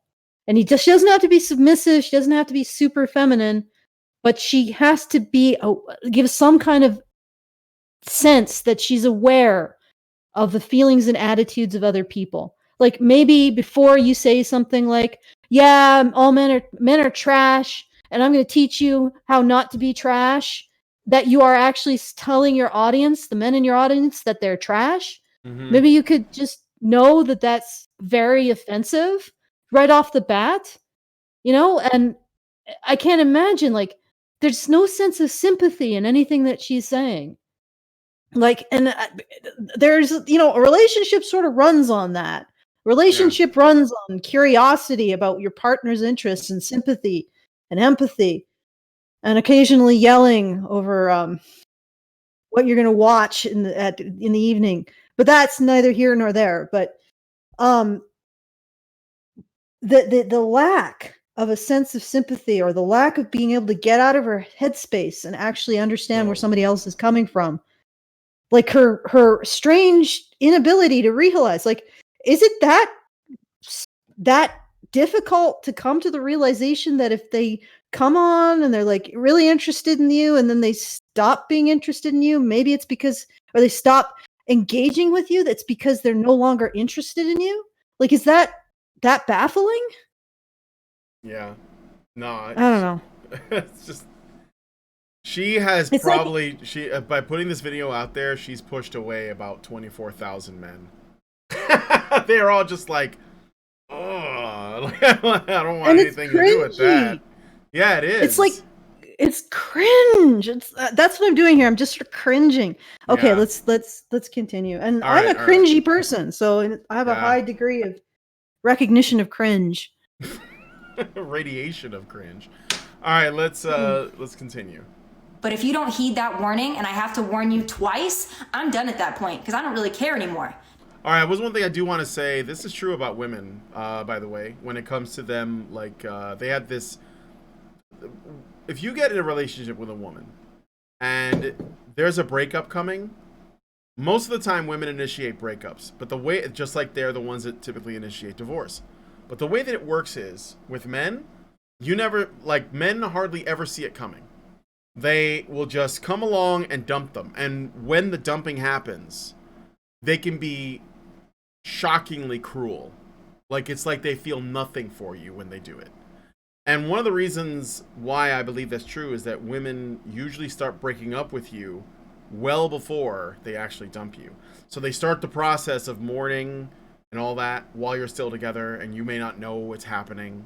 And then one day they're just like, I don't want to see you anymore. And they have no feeling for you whatsoever. Because when they break it off, they're prepared for it to be pretty much permanently, unless they want to keep you around as like a friend, in which case I suggest you say fuck no and walk away. But it is true that if a woman like loses interest, she can just turn it off completely, and they go from highly affectionate to extremely cold at the drop of a hat. So if you experience that, don't be surprised, because it takes a lot of preparation for them to do it, but they do it. They do all the mourning and all the, you know, the breakup anxiety and all that shit. They do it early on, and then, you know, they hit you with the breakup or the divorce or whatever, and it's just like out of nowhere. And, you know, they've already done all their mourning, so they feel nothing, and you now have to deal with all that by yourself, because you don't even have so they do their mourning while using you as a support. Oh, yeah, that's the monkey branch thing.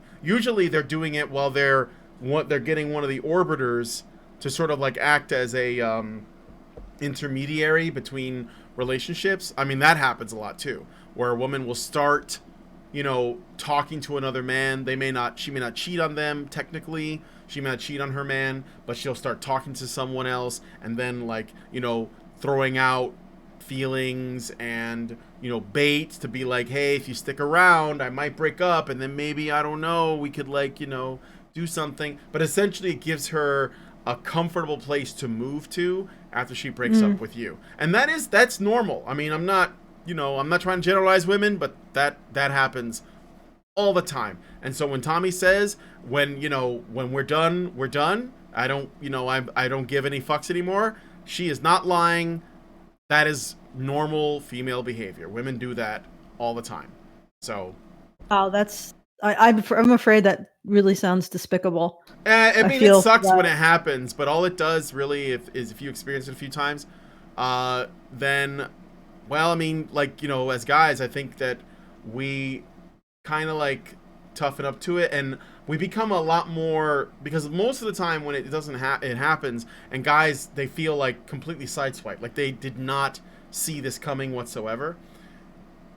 But I think that men can become a bit more sensitive to the signs, like the red flags that suggest that something might be wrong, and then they can take steps either to try to fix things if they think that they can, you know, because you know, women, like they won't usually communicate this stuff either. That's one of the other reasons why it feels like it comes out of nowhere.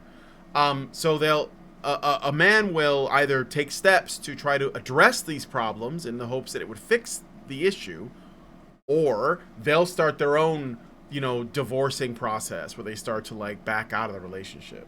It sort of depends on how invested they are and how far along this is, and if they've identified the problems and, you know, that kind of thing. But that typically comes with experience. It's not something you can just do. But that is something, I just want you guys to know that this is real. And I think that you all know that. So, all right, I'm going to keep going. Now I'm done. Now I don't care. And I know my friends who are watching this are thinking and saying the same thing because we have these conversations on an almost daily basis. Once you turn us off, we don't care anymore.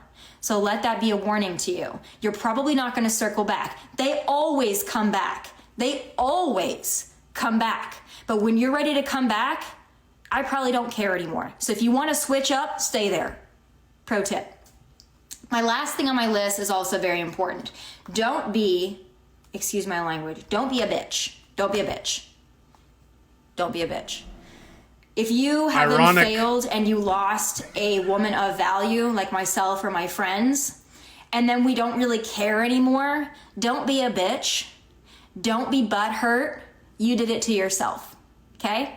And it's no longer my problem. Now it's become a personal problem of yours. So don't be a bitch. And by the way, if I'm no longer interested because your effort is shitty, that's not me being a bitch. That's not me being difficult. That's me having a standard in which I expect from people. I do have high standards and high expectations. My friends have high standards and high expectations. Do you want to know? Holy shit, this is too much cope. I had to stop for a second. Oh, She's God, like, that's not me being difficult. That's just me having high standards. Wow, this is really? Are you talking to us, or are you talking to someone specific? I feel like you're hoping someone sees this. Oh God. Oh man. Oh. It's actually not, I think that outside of a Taylor Swift song, it's not every day you get to see stuff like this, where a woman basically puts her whole all of her baggage out online and lets everyone see that she's kind of a mess. And it kind of humanizes her a little bit, but... Oh my God. I like how she says, don't be a bitch while being a bitch. I can't even, all right. All right, should I keep going? Yes, we get this done. Okay, all right, we're gonna get this done. It feels like this is going nowhere. Okay? Yeah. We work hard. We're successful. We take care of ourselves. We try to look cute. Is this an American thing? Desire. I don't think so. No, I think we're successful. We work hard. Like no. You don't do that. Maybe it's like an American versus Canadian thing, but in Canada, you don't do shit like that. You don't come out right out of the gate and you're like, "Oh, yeah, I'm successful. I work hard." You're not supposed to talk about shit like that. You're not supposed to be a tall poppy. I think the Australians understand this. Like, it's obnoxious. But maybe it's, because I know Americans are more proud of themselves, or they talk more about being proud of themselves. So maybe it's just like I'm tone deaf culturally, but this is causing me to be extremely cringed. It just feels embarrassing.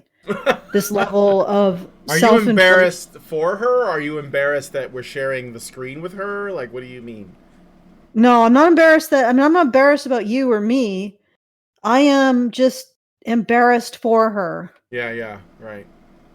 Because to be honest, it doesn't sound like she's been doing a lot of cut and running. It sounds like there's some butt hurt here, some salt, some man who decided she didn't measure up, and now she's projecting. So that's sort of what it sounds like, and it's a little cringy. Well, a lot cringy actually. So I'm trying to get through the cringe is all, Brian. No, I get it. I'm sorry. I'm sorry, this is a cringy video. But I think you can see why I didn't really, even though we are late to the party as it were, I didn't really think that this video was all that high priority. Even though I hadn't seen it all myself, even though I hadn't seen the whole thing myself, I knew that I wasn't going to get much out of it except that Tomi Lahren has problems and she needs to learn her love language. What? You know, when you watch something and you think, okay, if this person gets their head out of their ass in 5 and 10 years, they're going to look at this and they're just going to be like, oh, God, why did I put that on the internet? Why did I do this? Yes, this will live on the internet forever too. At least you're not Mia Khalifa. She can't take that back. Okay, so let us continue. To be something more each day. Okay? That's why we have the ability to be somewhat what you call difficult. It's not difficult. We just... So she puts it in quotes. Dude, seriously, some dude called her difficult. That's what this is about. I bet she got dumped. And now she's just difficult. You think I'm difficult? Well, watch this. Let me make a Facebook Live video. 15 minutes long. I'll show you difficult. Puts on her evening dress, sunglasses on top of her head. I'm gonna make this video. Goddamn Kyle. All right, let's continue.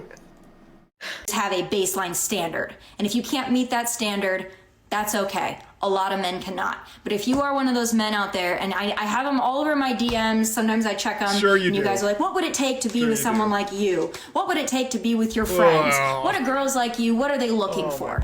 I laid them out for you very simply there. In order to have a shot with a girl like me, or girls like my friends, girls that are worth a damn, you don't really have to be Brad Pitt. You don't have to be famous. You don't even really have to make a lot of money or have a really fantastic job. You just have to be determined.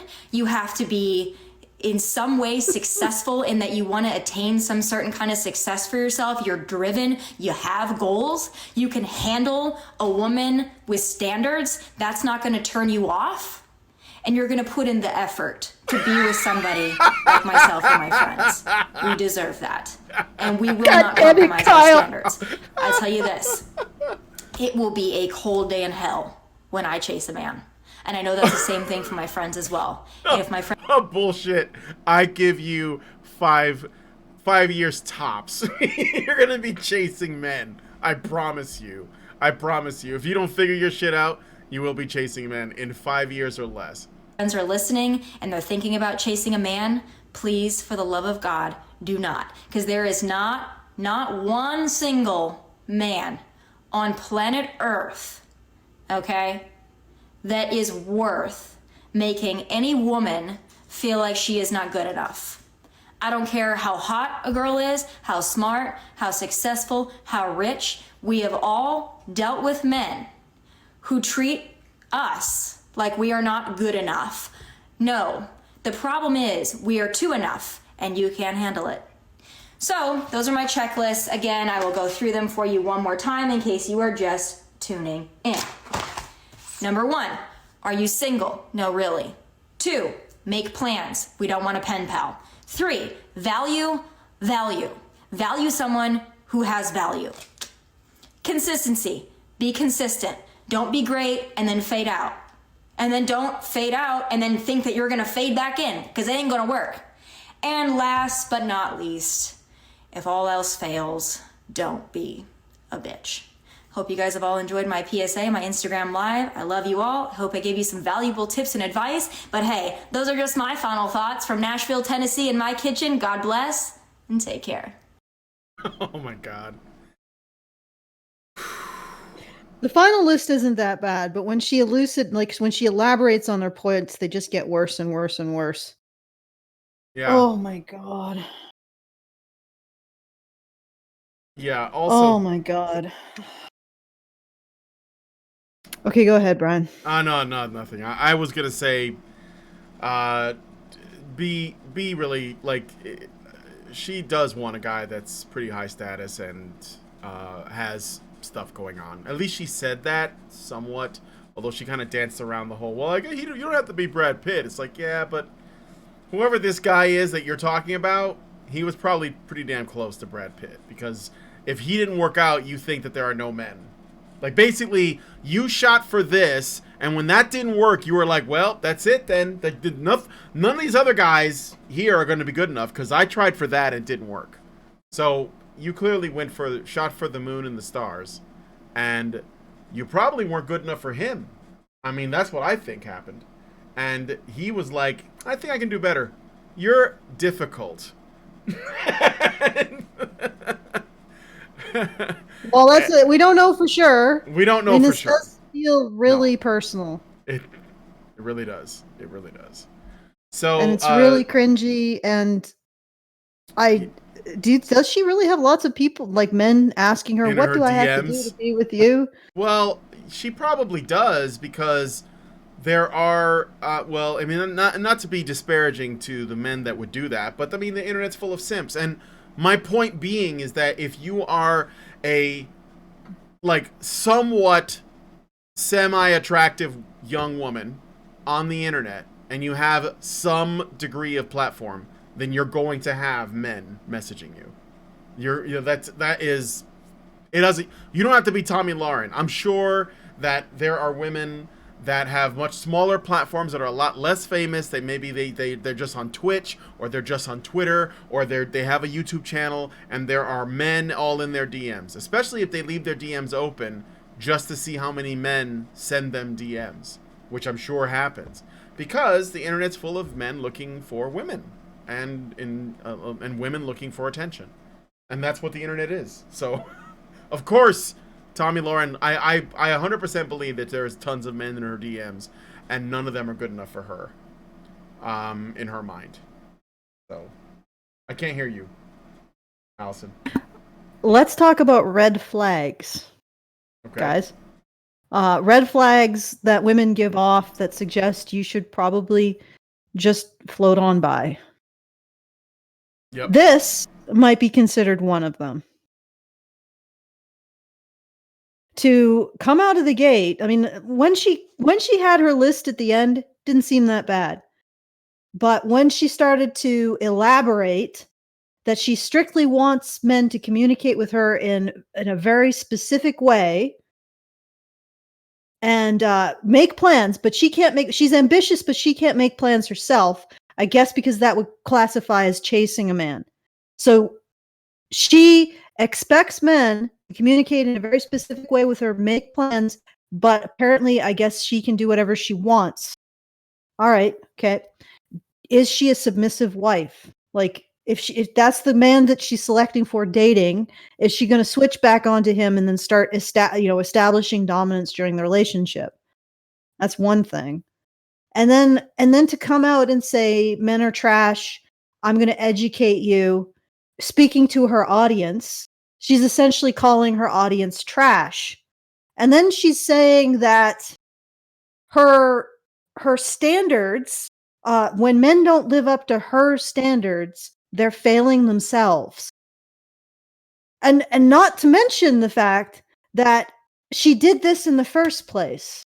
She thought so highly of herself as to put out a list of things that men need to do to date her, and then also had an extended statement of how wonderful she is. Well, okay, if you're a guy considering this, you might want to consider that you're in a permanent threesome with Tomi, her ego, and you. So, and her ego is probably more dominant than you are. Yeah, could be the butch in the relationship. Her ego has a bigger dick. Yeah. Okay. All right. I finally, I know Tommy's never going to see this, but I am so sorry to future Tomi. Yeah, if right. you ever get your head out of your ass, oh God, I feel for you, future Tomi. I really do.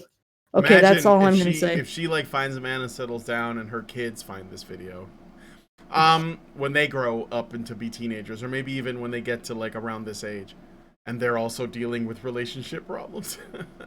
All right, so let me read the super chats, because we had a bunch, actually. We had quite the turnout Bane66 was in the chat, and Janice Fiamengo was in the chat. So that's cool. We also have Space Pan, Hi Space Pan, and I think earlier today Teal Deer was watching. We had like, it was a star-studded chat this day. So that is awesome. Alright, so super chats.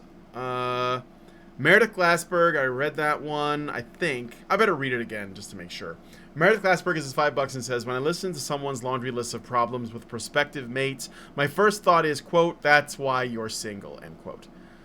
Ray Patson gives us $10 Australian and says, this is why I'm suspicious of trad wives. They pretend to be old school girl, but demand men do things for them. Tomi was highly paid on news networks. By hypergamy logic, she's looking at the top 10%. I'd say the top 1%. I would say. Because she's, like, if the average woman looks at the top 20%, the average woman, not Tomi Lahren, right? I think that she's looking at, like, the top, maybe the top 5%. I'll put it that way. Grayman Media gives us $5 and says, Tomi is crying the Taylor Swift blues. Tomi needs to live with the Tatianas or Tatishas she has to compete with. Alpha men know their worth, and Tomi wants alphas. Yeah, she definitely wants, and even if she wants dominant men, which I wouldn't be surprised. I know that she comes across as a dominant woman in this video, but I think that she wants a man that's more dominant than her. And, I think that those men probably are the ones that are saying that she's too difficult. And not because they can't handle her, but because they don't think it's worth the trouble. And I don't blame them. Lauren literally gives us $4.99 and says, clearly she thinks her time is more valuable. Who would want to spend time with a person like that? Well, she had 15 minutes to make this video, so apparently that was worth her time. Ray Patson gives us $2 Australian and says, and this is a conservative woman, not even a feminist. Well, I think this is just a woman. That's just, women are like that. Doesn't matter if they're centrists or whatever. They can be, I'll say they can be like that. It's basically like, you know that saying, that song, if you want to be happy for the rest of your life. Nothing stops them? No, nothing stops them. You know that song that goes, if you want to be happy for the rest of your life, you need to make an ugly woman your wife?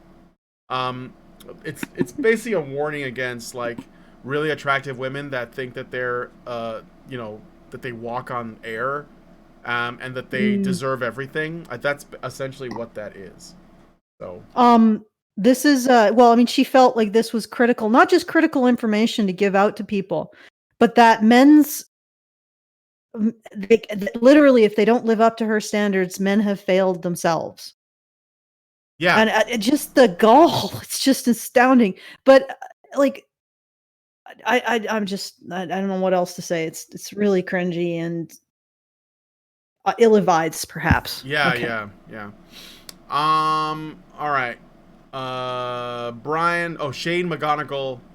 Wow, we got a lot of super chats. I'm sorry, French. I'm going to be done here in a second. You guys just start without me. Shane McGonigal gives us $5 Australian and says, Brian, did you ask Lindsay what color shoes she was wearing? Smiley face. Not her shoes. I didn't ask about that. Anth Bobo gives us $2 Canadian and says, you guys finally watched this video? Yeah, well, it wasn't really high in our priority list. And I can tell you why. It's obvious. Like, this video isn't... I know everyone was talking about it, but I didn't really find there was much substance.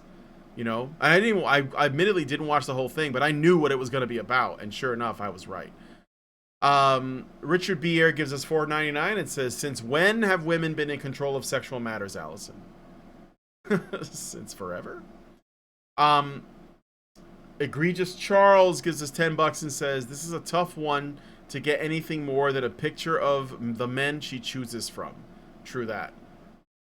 Albert Nader Retro gives us $10 and says, Canadian, $10 Canadian, and says, remember the Martin Lawrence show? Martin had a girlfriend named Gina. Yeah, I remember Gina. And she has a friend named Pam. I think that was her name. Yes, that was. Well, Tomi reminds me a lot of Pam. Yeah, okay, I can see it. Albert Nader Retro gives us $20 Canadian and says, Tatiana are ambitious businesswomen. They are their corporation. Just because their body is their product doesn't mean they aren't smart or working hard. They have to stay fit and entertaining their audience. Well, when she says Tatiana, she's not specifically talking about whores, though. She's talking about basic bitches, essentially. Bitches not as high end as her. Albert Nader Retro gives us $5 Canadian and says, in Canada, we don't snap our fingers at the bartender. I think that's more of a female thing. If it is a thing in the States, it's more of a female thing than a male thing. Ray Patson gives us $2 Australian and says, brag in Australia and you'll have instant regret. Cry laugh emoji. Yeah, it's Australia has the same issue as Canada. Our climate is horrific. It's like right out of hell. And well, I mean, I guess our moose are deadly, but you guys got more deadly animals. So we all have to just sort of huddle together to survive. Yeah. And nobody wants to be like the guy or the woman in this case, who thinks they're hot shit and better than everyone else. Because they're the ones that are, put in front of the bear or the gigantic bear scorpion that in Australia. They're the one that are pushed out of the group. Yeah, you go get eaten first. Anyway, continue, Brian. All right. Richard B. Air gives us $4.99 and says, does anyone actually expect shaming language to incentivize men to improve themselves for the one shaming them? No, but there's a sucker born every minute. There are probably some men that are like, ooh, I'm gonna consider these things and that because I want to attract a girl like you. So, oh God, I'm telling you, there are men like this, though. I'm sorry, it's the truth. I know. Well, maybe what they should consider is, do they really, honestly? Well, the funny thing is that the men who are likely to take this advice are the men that she's not going to find attractive. Exactly. That first of all. Yeah. Look at her list and then just throw it out and be like, no. And she'll probably find you more. I do what I want. Mm-hmm. In fact, text her that. I do what I want. Yeah, fuck your list. I do what I want. And she'll probably find that more attractive for one. Yeah. And the second is, and I know she's young and attractive, or relatively young and attractive, although there are more young and attractive women apparently, that she's already upset about. But 21-year-old women who are young and attractive. Consider that people get uglier or more beautiful the more you know them. Mm-hmm. I'm just saying. Yep, it's true. It's almost like we know that your looks won't last. The wall's coming, Tommy. The wall. No, but it's more than that. Coming. When you are in a relationship with someone, their personality will make them more or less attractive. Mm-hmm. Okay, and she's already established that she thinks that if you don't live up to her standards, you're failing yourself. Have you ever heard that quote? Tyranny, it's better to live under robber barons than do-gooders because do-gooders never rest. Tommy is going to think of you as a project, and she's going to think she's doing it for your own good. Yep. Think about that. Spending every waking moment of your life with somebody who apparently cannot create intimacy with you until you exactly abide by her standards. Yep. Okay. But, as I said, Tommy may come to regret this video. I hope she does. I mean, it's sort of a Morton's fork. Come to regret this video, and you're going to look back and cringe at it. But at the same time, if she does come to regret this video, she'll probably be better off as a person. Mm-hmm. Okay. I'm done. Okay. All right. I shouldn't have used the word done, but that's okay. French Honey Badgers. I don't think you need to read that one. He's just doing it for I'll you. just jump to Albert Nader Retro. He says, $5 Canadian. Somewhere her ex is watching this with his buddies, and he's saying, look what I did. I broke Tomi Lahren.